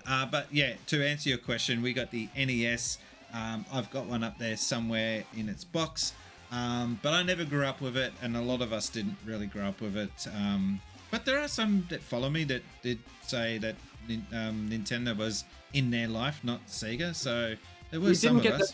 We didn't get the PC Engine or the TurboGrafx, things like that, or the 3DO. We didn't get those ones, but we got the NES. Virtual Boy didn't come here either. Didn't it? Yeah. My dad was pissed about that. He wanted the pre-order that. All right, so we're going to move right along. We've got a lot of questions to get through. Thank you, Don. Lucas has got the next one coming up. What have you got for us, Lucas? Since Spacies Show. Lucas here from the Aussie Gamers Experience, or the Age XP Show. Today I have a question for you guys, and it's about Nintendo for your fantastic big special. Nintendo are very well known for being more innovative with their video games and consoles, rather than leading edge and competitive with the big Xbox and PlayStation. Do you think Nintendo should make a jump and a change for their next console and do something with power that would rival the big two? Or should they stick to their innovation, or possibly even just come out with a Switch 2? What do you reckon? I would love to see Nintendo push their power limits and do something a little bit more high fidelity, but at the same time I wouldn't be disappointed if they don't. Like to see what you guys think. Congratulations on your milestone of episode 30, and I hope you guys have a great time on the show. See yas. My dimples. These guys are sharing beauty tips, and they're showing off. He's showing off his beard, and it's just getting a little bit borderline weird. Thank you, Lucas. That is an awesome question, and very well edited question. You should be a YouTuber. Oh, that's a good one. That's a good one. All right. I would love to see Nintendo go back to try and compete with Sony and Xbox with toe to toe with power. But I don't think it's ever going to happen. I just want them to be not so far behind though with the power. The Switch, it's a 2017 console. It was not that highly spec'd when it came out, and now it's starting to show. I got a sneaking suspicion that the LED Switch, OLED Switch, was meant to be the Super Switch, whatever you want to call it, or the Switch Pro, like everyone keeps saying it's going to be called. I just think though that because of the shortage of chips and all the rest of it, they just like, yeah, we're not going to do that yet. We're not ready. So I think we'll see a Switch Pro come out maybe not this year, next year, because they generally like to look at the 3DS. They had the new 3DS midway through its cycle, and it kept that console going. They said that we're only halfway in the console life of the Switch. That's halfway. amazing, really. So 2017 to now, they want to ride this baby out for 10 years. It seems like. Well, great. I don't mind being on that ride, but give us something a little bit more powerful to get excited about. The customers will push what comes out new though, because like if it doesn't sell, then we're going to do something new. You know what I mean? But that's the problem. That's the problem. But it's selling so well. It's selling. So what did I tell you? To answer the question, okay, I'll get the Chunt go first because I was talking too much before, but I'll just say one thing before I pass clip that. Clip it. We got it on record. I gotta give myself a break every now and then, but I'll just say one thing. Fun. Are you having fun playing this game? That's all you gotta think about in your mind when you play any video game console. Were you having fun playing the Game Boy? Were you having fun playing the Game Gear? Yeah, you had fun playing both of them. One was underpowered, one was overpowered. You couldn't play that much Game Gear by whatever because of the battery life, but fun is all you got to worry about in any type of game. That's all I'll say on the subject. That's all I need to say on the subject. And I would have more fun if, like, for example, Breath of the Wild didn't chug in certain areas of the game. I get it. I do get that too, but you know, I think the system is good. It just needs just a little bit more in the way of oomph to be able to.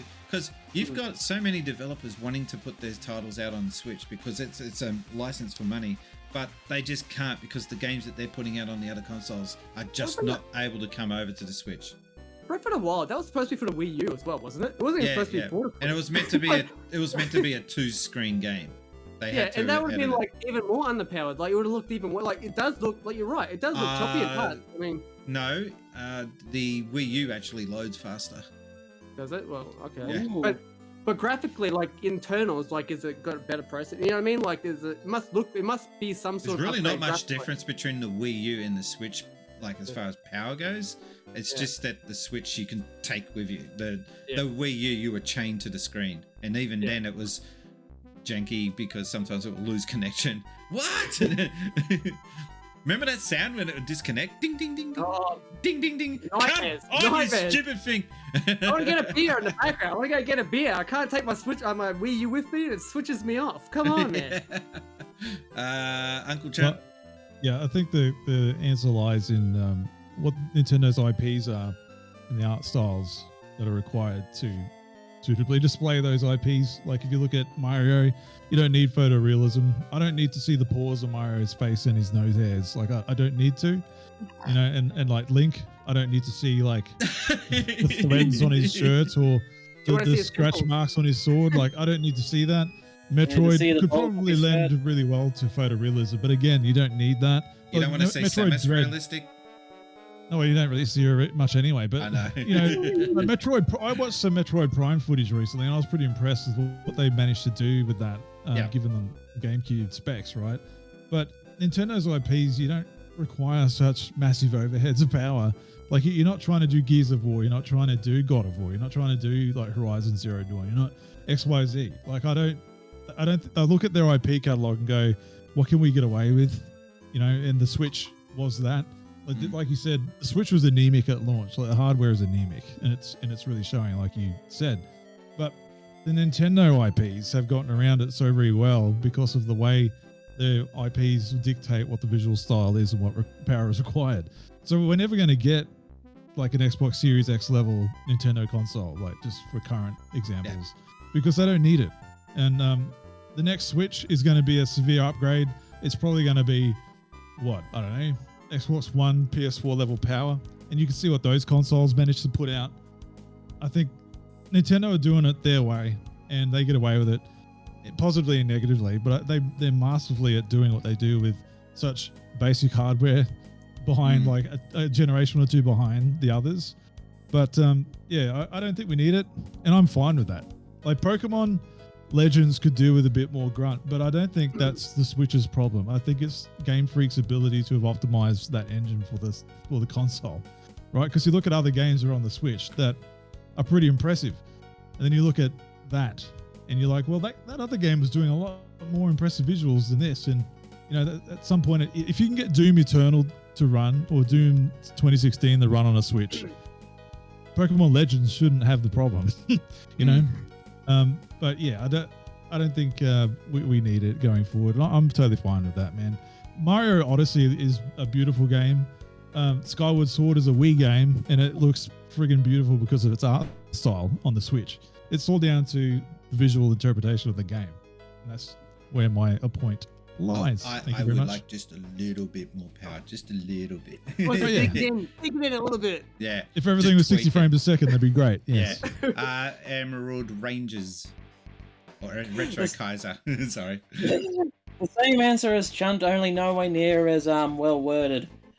He said practically everything. Oh, okay. We're just going to move right along. Okay. Thank you, sir. We'll just double you up, you know? We'll just put 2 chunks on screen instead of 1. Just go for a Smoko Retrokaiser. You can come back when you're ready. You got 2 of me as well if you want. All right. Next one's from a secret person. We're just going to switch over to it. I think it's question number 9. Hang on a second. No, question number 10. We're finally into double figures. We're getting there. I don't know did we get question 9? Was that? Yeah, yes. Yeah, okay. Question 10. Here we go. My dad got me this for Christmas. It was the best present ever, and I loved it. What you playing, buddy? Hit and Run. The best game on it is... Hey! It's upside down. The Legend of Zelda 4 Swords Adventures. It's a 2-player game, but it actually goes up to 4. 4-player game. This is 4 links. My question is, what is your favorite character in your favorite game? What are you doing? What are you doing? Okay, so, Benji, that's awesome. Like, you did really well getting that together. And I'm sure you had a little bit of help, but no, that was awesome to watch. We're going to go with Proud Dad. Chunty, take it away. Benji Senior. He's talking about me. That was actually my son holding up his GameCube that he got for Christmas. We also got the Game Boy Advance player with it as well. To answer his question, but he asked on his own, he wanted to ask a question for the show. My favorite character actually is not Pikachu. No, you would think that. It's actually Yoshi in Super Mario World as well. So, shock horror, I know, but he is, I know it's a boring question, boring answer, sorry, not question, boring answer, but it is Yoshi in Super Mario World because that's my favorite game of all time, and Yoshi was introduced in that game. You rode on Yoshi, it was the best thing ever because it really took what I did in Super Mario 3, but just elevated it that much more, that much better. You could eat things, you could fly, you could do all kinds of things. You had all different types of Yoshis. He's a great character, and I still love him to this day. Benji loves him too, and we even play all his other main games of himself as well. So that's my answer. Uncle Chunt. This is the boring answer to an awesome question. I love these kind of questions. But I've said it a few times already, and I'm just going to keep saying it because it's true to me. So Mario, I love Mario. Like, Wario is my guy, right? I love Wario. He's a freaking legend. But Mario gets the games, all right? Get the games, you get me.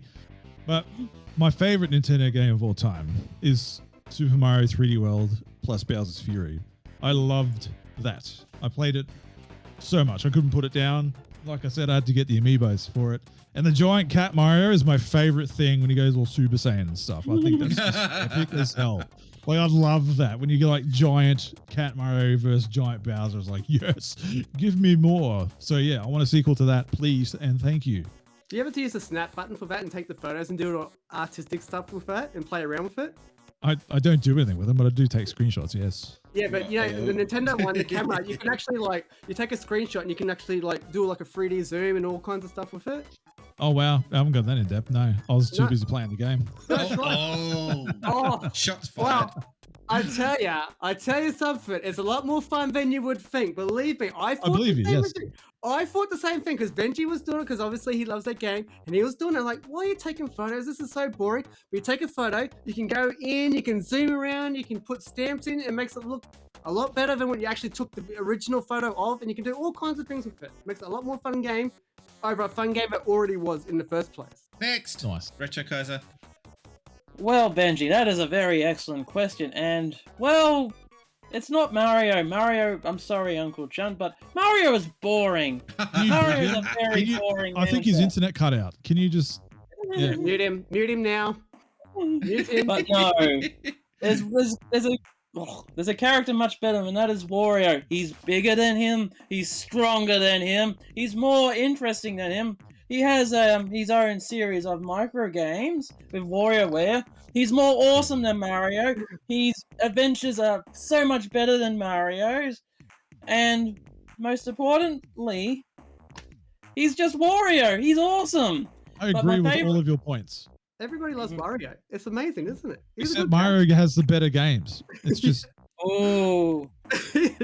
And he's a Wario fan. Yeah, I'm the Wario guy. I've got the Wario amiibo on my shelf back there. He's my dude. But as for my favorite Nintendo game, as much as I said how much the Wario games are better, unfortunately my favorite Nintendo game betrays that answer because it's Mario 64. Is it? Nice. That's the amicable. That's the Mario game that I go to every time there's a new Nintendo console. If I see a new Nintendo console that can play Mario 64, I gotta have it. That's always one of the first games I buy for a new Nintendo system, and I love it every single time. It's like the levels and like remember when I first played it just felt so huge. Well, it's not that huge now, but the levels are still quite well portioned and it's still incredibly fun to go through.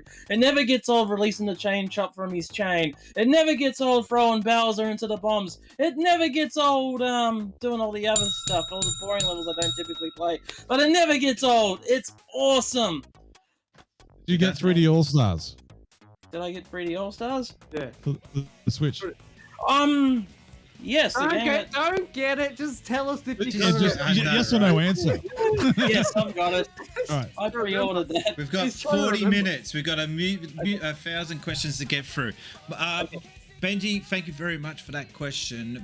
My answer to that is Bowser. He's my favorite character because he likes to smash Mario. Nice. Let me reword that. He likes to Oh yeah. bash Mario up. Yes, Favorite game is probably Wind Waker. I like the direction that they took with the game and the music. If it's not Wind Waker, then I'd probably go Stop it. Get some help. Thank you, Game Boy Brian. And we'd also probably go for Super Mario Sunshine. I actually like Super Mario Sunshine. Everyone hates on it. I love the music. I love the fact that he's going on a holiday and he's got to clean shit up. I just like the atmosphere of that game, and I love the fact that everyone hates it, and that it's actually a decent game. That confuses the crap out of me. That so many people hate that game. Have you finished? I wish they brought Flood back for the Smash Brothers. I like Flood. Yeah. Gonna move right along. Thank you, Todd Jr. Let's move on. Oh no, we got Cameron coming up next. Let's just get straight to it. Hello there, everybody, on the Since Spacies Show.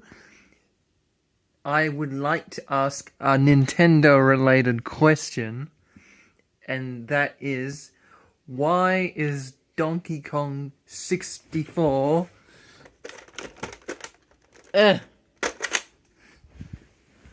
the best game of all time? Please answer.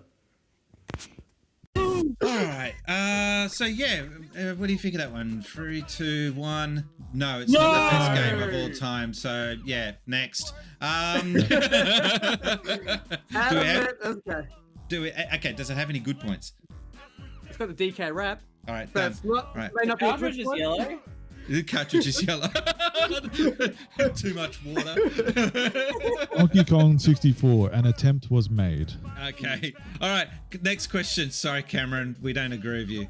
Next question is from a certain ex-member of Games in the UK with Nail Marewood is his username. Let's go for it. You will know him when I play it. Here we go. Hello, chaps. How's it going? I've got a Nintendo question for you. Was the N64 controller really the worst controller of all time?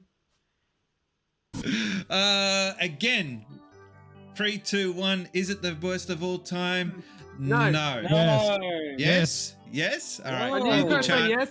I knew you were going to say yes. That's why I said no before you said it, because I do want you to get the shine on that one because it's a no. Have you played Have you played Intellivision? Are you talking to me or are you talking to Chunt? No, I Chunt. don't even know I'm if- not talking I to you don't know because you what- said it is the. My God, you're saying it's not the worst of all time. One television was out. I have no idea. Everyone say Like, good day to it Silky was probably Bear before Shop. my time. Sorry? He doesn't know what it is. I know what Intellivision is, but I haven't played one, so I think it's before my time. Okay. All right. Yeah, It's I'm the same. the controller's jank. It's real bad. It's a telephone pad, like 1 to 10. Oh, that and is it's got bad. and it's no joystick. It's got a disc. So And every time you get a new game, it comes with an overlay. You need to put the over overlays controller is a good stuff. thing about it, but N64 controller didn't need that thing in the middle. Like Wait a that minute. was just. Go on. I know That's you're not the itching. old thing. Well, I'm just saying. Can we do Your a vote mum now? must have been such a patient woman. She used to call me the butt kid. yeah, butt. You get it. Go on. Can we do a vote? Who actually likes the Nintendo 64 controller? Put your hands up. Half of us like it. Half of us. It's divided, just like in real life. It's divided down the middle.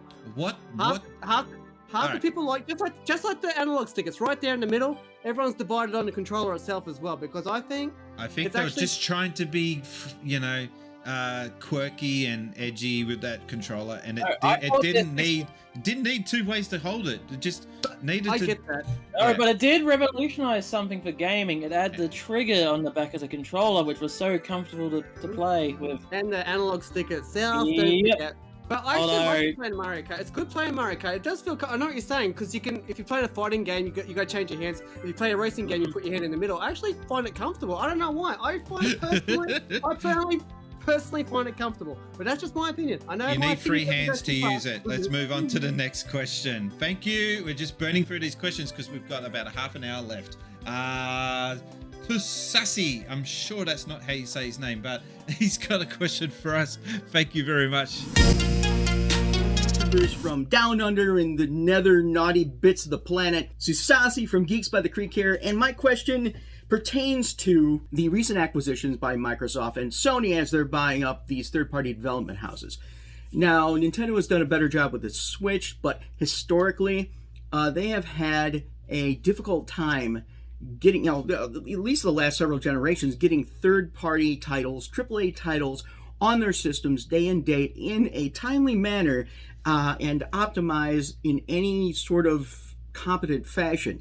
Many times we have to wait months or even years before the AAA titles or even just, average third-party titles hit the system. And then we're hit with the Nintendo tax on top of it.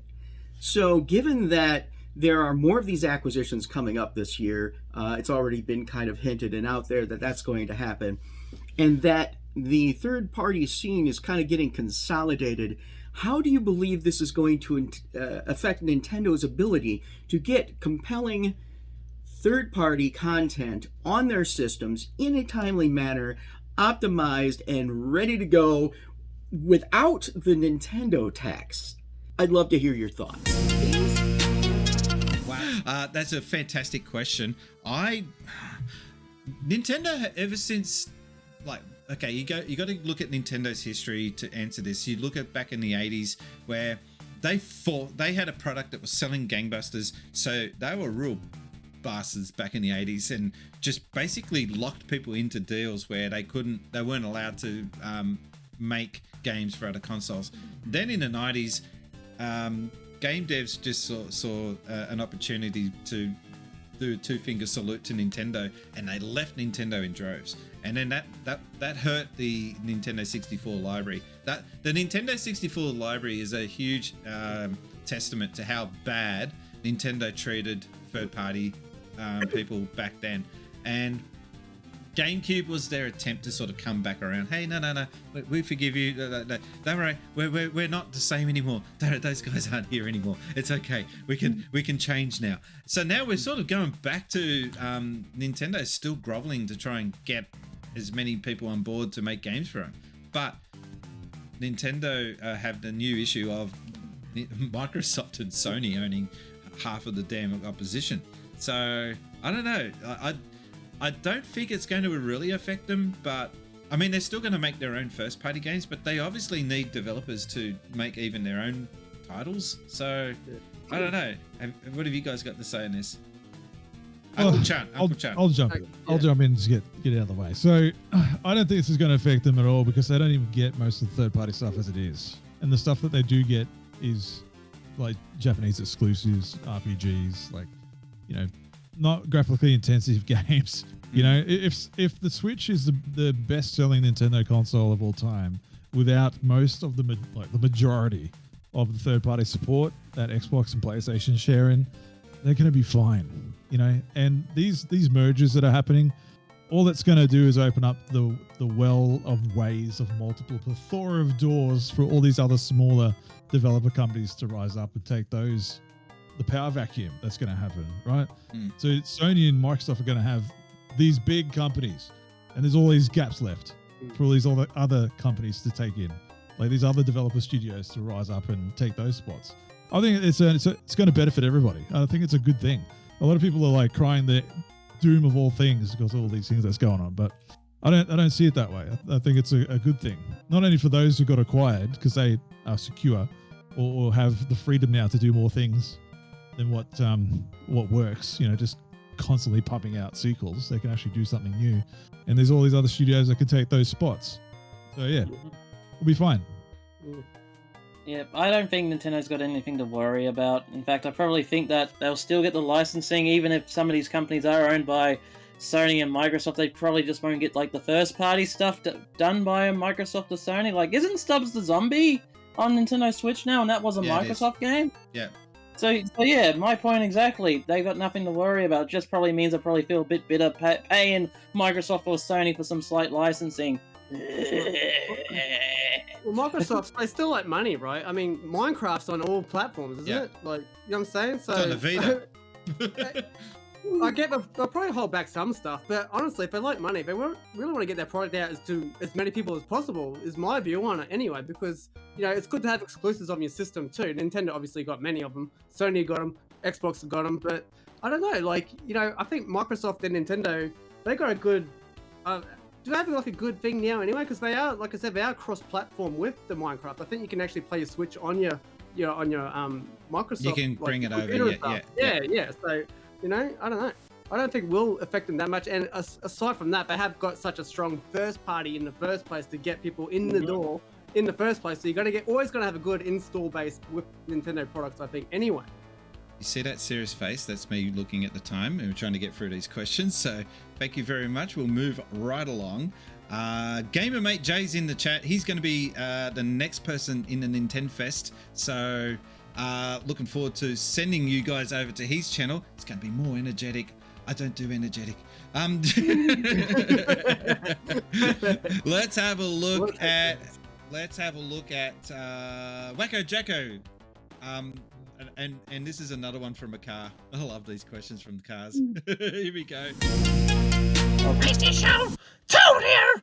Just wondering, what are you guys looking forward to the most when Nintendo does another Direct? Personally, I'm looking forward to... Yeah. Hi, Wacko Jacko here. What are you guys looking forward to in the upcoming supposable Nintendo Direct that we're totally getting sometime soon in the future? Personally, I'm looking forward to more news on Splatoon 3 and release date. Also, maybe plans for Gen 9, but I feel like that might be a Pokemon Direct. Could be something else in the future for Pokemon, but who knows. So yeah, Nintendo Direct. What are your thoughts, predictions? Okay, thank you, Wacko Jacko. I hope you don't do that for too long. Your voice will go real bad. Have you ever tried to do the Toad's voice, Captain Toad? No, don't. It's You really want that? You really want that? No. Okay, so imagine you doing it. Could you imagine? Top loader with helium. We call him the Toad Loader, can't we? What do you reckon is going to happen in the next Direct? What are they going to announce? Games. Okay, all right. Thank you very much. That's been a great chat. No. What I want them to announce is some news about Metroid Prime, the new one. Yeah, I'm the same. Come on, get on with it. I really want it, so let's do it. Let's do it. Come on, Nintendo. Yeah, the anniversary's almost over. What's going on? Come on. I want more Metroid. I want to see Metroid Prime 4, what you're doing with it. What's the idea? Give us a trailer. I honestly think that there won't be too much in this Direct, but I think the first Direct for next year will actually probably midway next year. They will announce a new Switch model for the next Christmas coming up. Not this year, next year. So. And what I want to see at the new Nintendo Direct is the impossible. I want them to finally say, we're localizing Mother 3! I knew someone was going to mention that. Or a new Earthbound. I would love a new Earthbound. Yeah, it's funny you say that. Even Terry Crews has put that on his Twitter. Localized Mother 3. Terry Crews himself. It's got nothing to do with gaming, I know. Reggie. It blew my mind. I'm like, really? Terry Crews is right into Mother? Like, what? Okay. Reggie posted about that recently too. Like late last year, he's like, I'm playing the localized, the fan version of Earth or Mother, whatever it is, 3. You just wouldn't think it. Like, I'm not judging people by how they look, of course. But I'm just thinking, like, I don't know. I just didn't think he'd be into it. I don't know why. I don't know why I thought that, but I did. He was a gamer. You know, it's the Wario World. Wario World Nintendo Direct. Yes, Wario World. It's gonna happen. Yeah, I don't think so, but hopefully for you, hopefully it is. That's his way of saying, good luck with that. Yeah. Thanks. Appreciate the support. Thank you. Next question. The next question is very important. It's actually from Mario himself. No way! Here we go. It's me, it's Mario. I'm right here. Hello there, Since Spacies. It's your old pal Mario. And I've got a question for you. Since it's Nin10fest, a festival dedicated to all of me.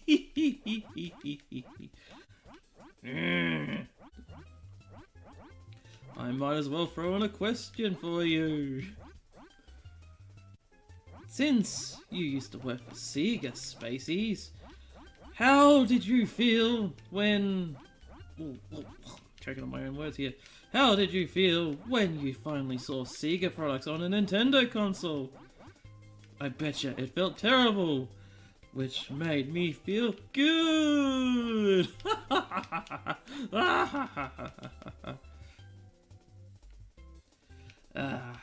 Mario talking about Sega. I should be thrown in jail for that. Oh, I apologise for that. That's all your fault, guys. I cut it too short. It basically just shows him in jail. We're just pushing for time. Mario, you're an asshole. Why would you ask a question like that? Like, seriously, have some dignity, will you fat Italian plumber? Truth be told, when the news that really upset me was not. I didn't really care seeing a Sega title on Nintendo. That didn't bother me. It was just the news of hearing Dreamcast being the last console. That still hurts. That really did. That, and I'm sure it's not just me. Like even people that weren't into Sega must have been thinking that's not good. So yeah, it's a shame that to this day, Nintendo don't have Sega to be a rival against, because I think Sega kept Nintendo honest, and that was the one thing that Sega brought to the table. What about you guys? I hate it.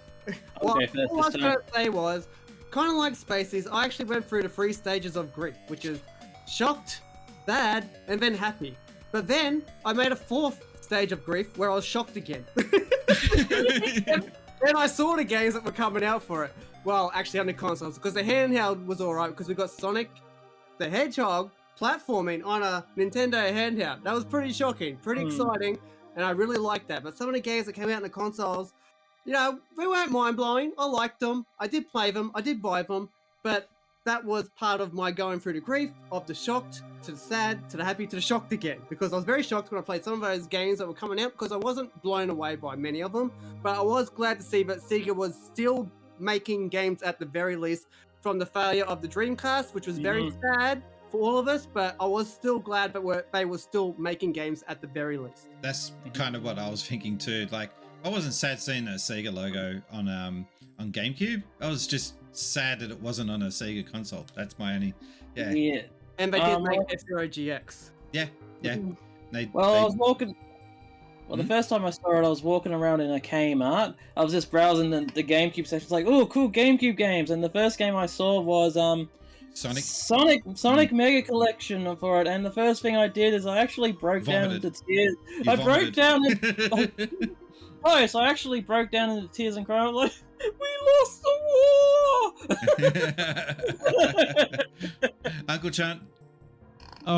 20 minutes. Sorry. Not too big of a breakdown for me at all. All right, moving on then. It was just weird. Wrong answer. Yeah, okay. Weird is probably the good answer. That's all I can think of. It's just weird. Thank you, Mario, you moron. This one is from Dynamic Gaming Twins. What have you got for us? And tell me in the chat if you actually think it's a twin or if it's one dude using some green screen thing. Here we go. What your thoughts were on the Nintendo games developed for the CDI. We have the Legend of Zelda titles. And of course, Hotel Mario. Quick! Wow! I forgot how quick that question. Okay. I don't know. I suspect that it's just a split screen effect and it's this one dude doing it twice. Nah, it's twins. Okay, I'm being an idiot.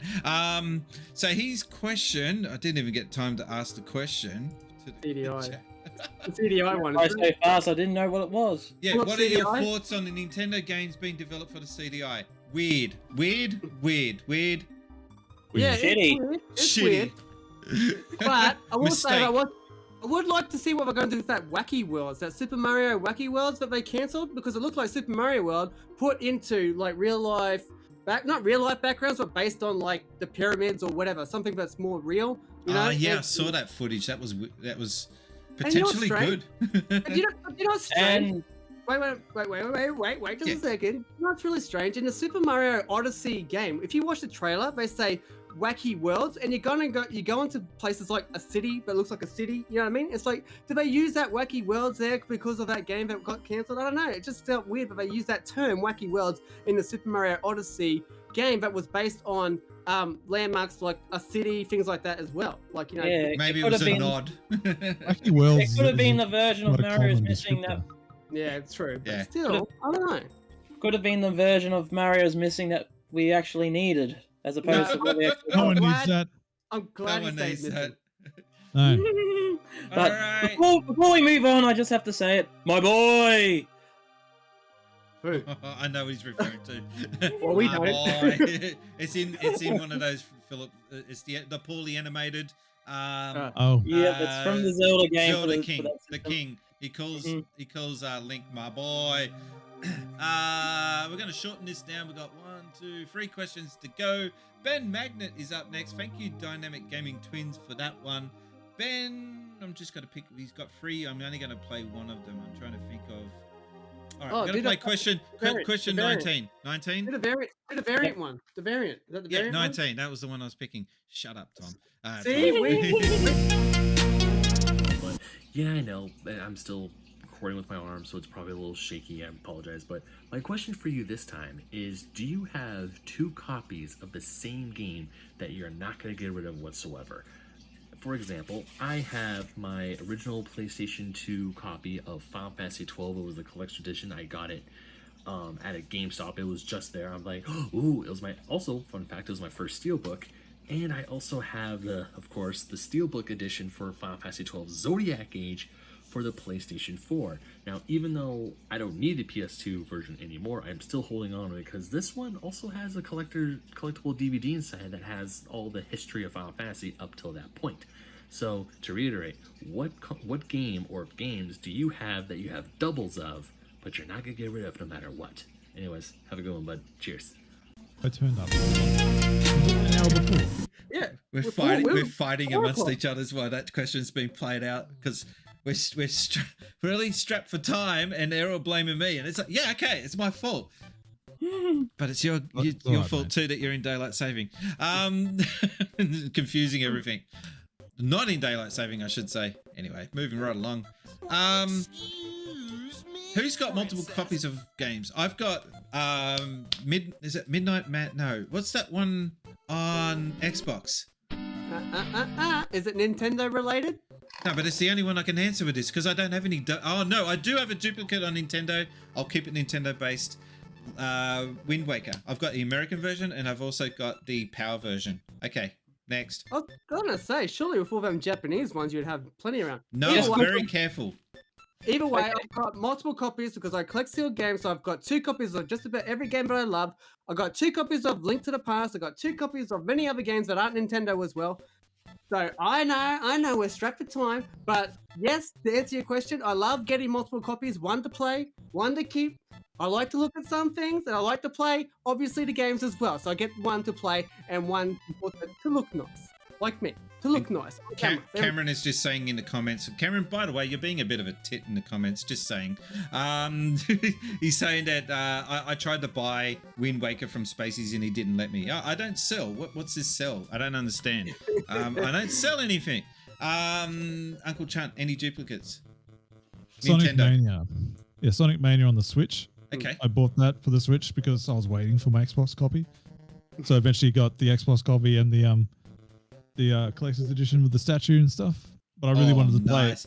How good is that collection, by the way? Yeah, it's awesome, man. But I really wanted to play it. I couldn't wait. Then I had the Switch there, and I just bought it. It's real gold. It's real gold, by the way. That ring. It's real gold. Yeah, real gold. Yeah, it's real gold. I can retire. Yeah. Yes. Retrokaiser. Well, I do have 1 game, but I can't whip it out right now. I got 2 copies. Would you stop of the, whipping it out? I got 2 copies of Fate Exelia, both the limited editions, one on PS4, one on Switch. But what I find more insane than that is, I was going through my movie collection today, and for whatever reason, I've got 4 bloody copies of the Mario movie. What the hell? It's 4 too many. 4 Makes too it many. even better. See? No, they're good paperweight, but I actually like the movie. Okay. I was got the giving you a Blu-ray. joke. I was He's got the giving you a Blu-ray. joke. I got the latest Blu-ray, Wait a minute. which is really good. Wait a minute. There are 3 of you who love Super Mario World movie here. Put your hand up who likes the Super Mario movie. That's 3 to 1. Spacies are out. But as I was saying, I've got the latest Umbrella release, which is a good one because it's loaded with special features. I've got a bootleg of the extended edition. Ooh. I've got a steelbook of the regular edition. Oh, that is awesome. But oh, Chunt, you'll like this. On the back of it, the nice little bomb. Oh, that is sick. I want it. And lastly, I've got the old Umbrella release on DVD. Nice. Fuck, I want that steelbook. Why would you want to Well, too bad. It's fine.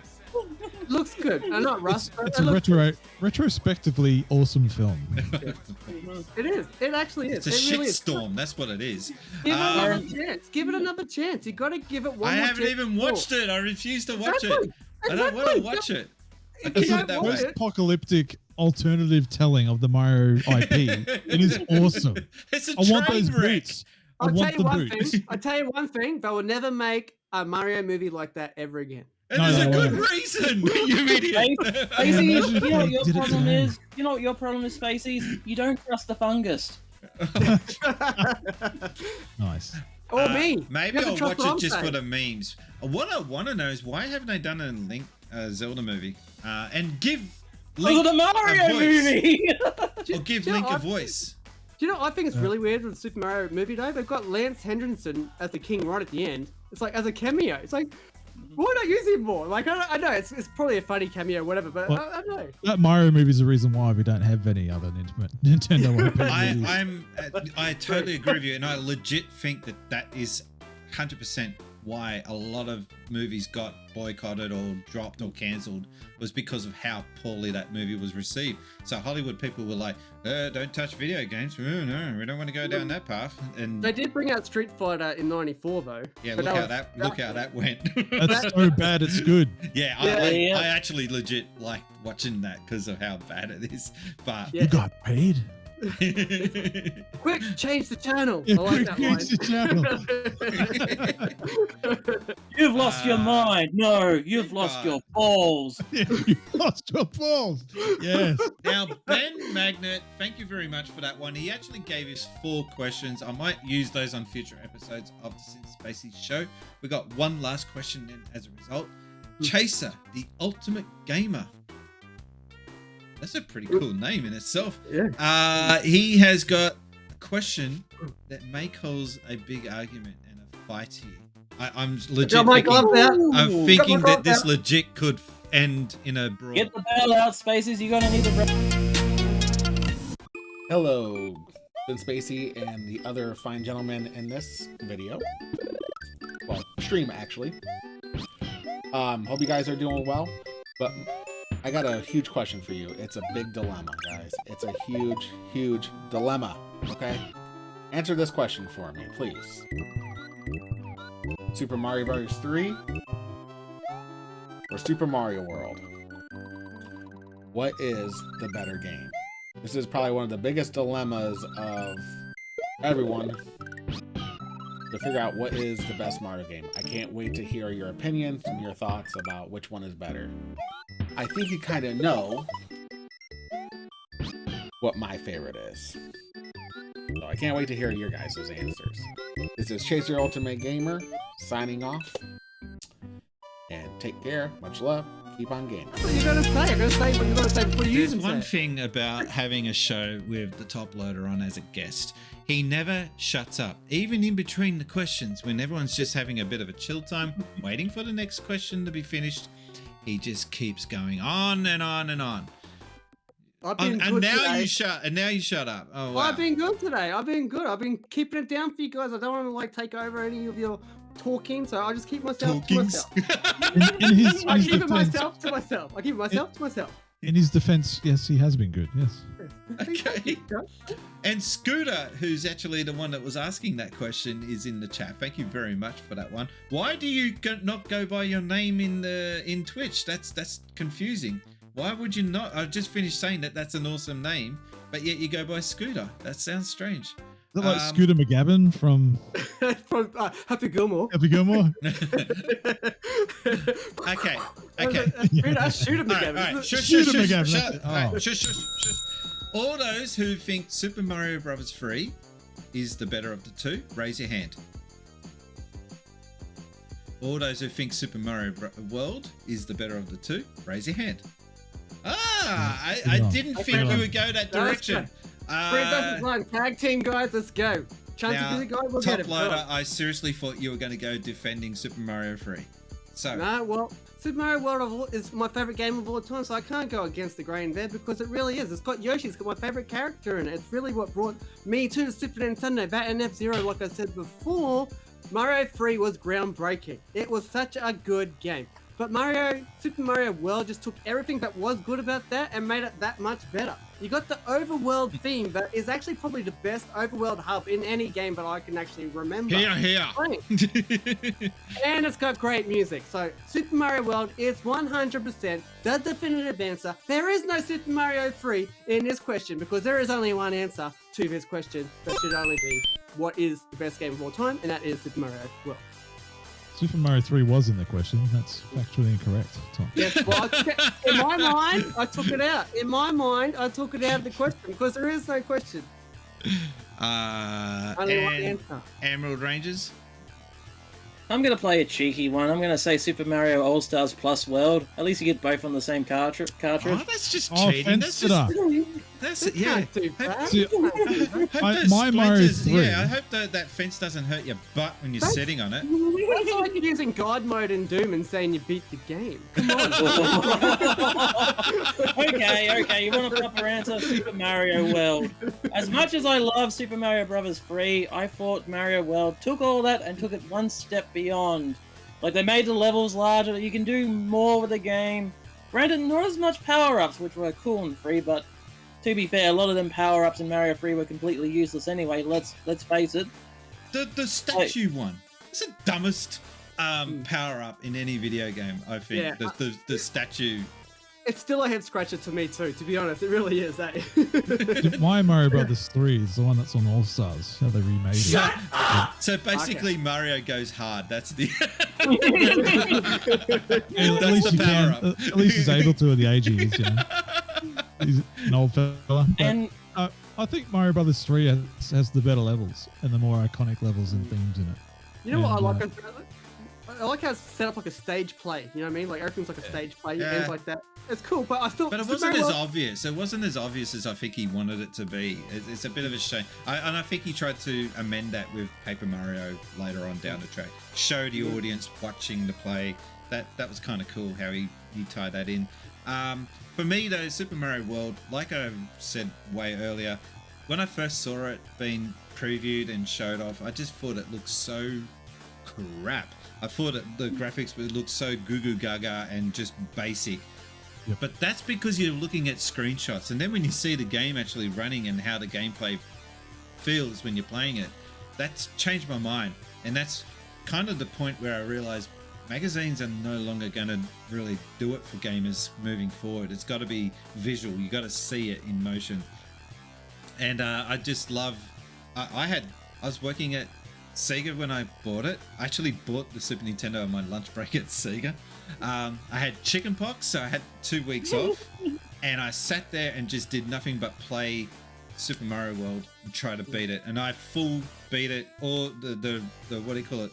The Gold Star, the Star Road, and the 96. I did all that, and I can't do it now because I'm old and slow and crap. But back then, I was just like focused on just getting that maxed out. I enjoyed it so much. One of my favorite games of all time. Are you good at flying still? A bit jank. Chunt, to make you feel better, there is one thing that Mario Bros. 3 had so much better than Mario World, and that was it had a much better cartoon. If that's all it's got, then that's okay with me. That's debatable, but... Hey guys, we're about 4 minutes away from raiding now, Gamer J's. I hope he's ready to take a raid. Are we taking off? Has everyone left though? There's no one left to raid. He's actually live now. He's ready for it. Okay. We've got 4 minutes left. Real quickly, I want to say thank you to everyone in the chat for behaving yourself, except Cameron. You guys did well. And Are you guys on Twitch? What are you guys doing? Top Loader, are you on Twitch? No. Why not? I'm on YouTube. I'm on YouTube and Twitter. So that's where you'll find me the most is youtube.com, the toploader82. And then you'll find the links from there, basically. Alrighty. Uncle Chunt. Yeah, not much on Twitch, but YouTube myself, just unclechunt.com. You'll find all my stuff. And Chuntcast returns tomorrow. Yeah. Nice. Yeah, actually looking forward to that. He's been putting in a bit of effort there. You can see the new look bedroom there. It's not bedroom. That's or it could be. It can be. It can be a bedroom. Spare room. It's a spare room, is it? Okay. Hang on, I'll show off the different angles. There you go. You get to see all of the room. And order Chunt. Retrokaiser. Or you can find me over at the Emerald Rangers Twitch page where we're currently doing this. Well, we're coming to the close of the summer series of streams. We're on to the last game now, which is Sonic Unleashed for the 360. A game that many people don't like, but I say this. It's one of the most misunderstood, or if not the most misunderstood Sonic game in all of history. Okay. And you can. You're going to say? You can watch that whenever I feel like streaming. you did it well, then you just fell over it. Yeah. I fell off the rails there, kind of like It's been 3 hours, he's tired. Alright, and if anyone's still watching the recording, thank you very much. That's the end of this one. See you on the next episode of the Since Spacies Show. Oh, he pulls it out now. Yeah.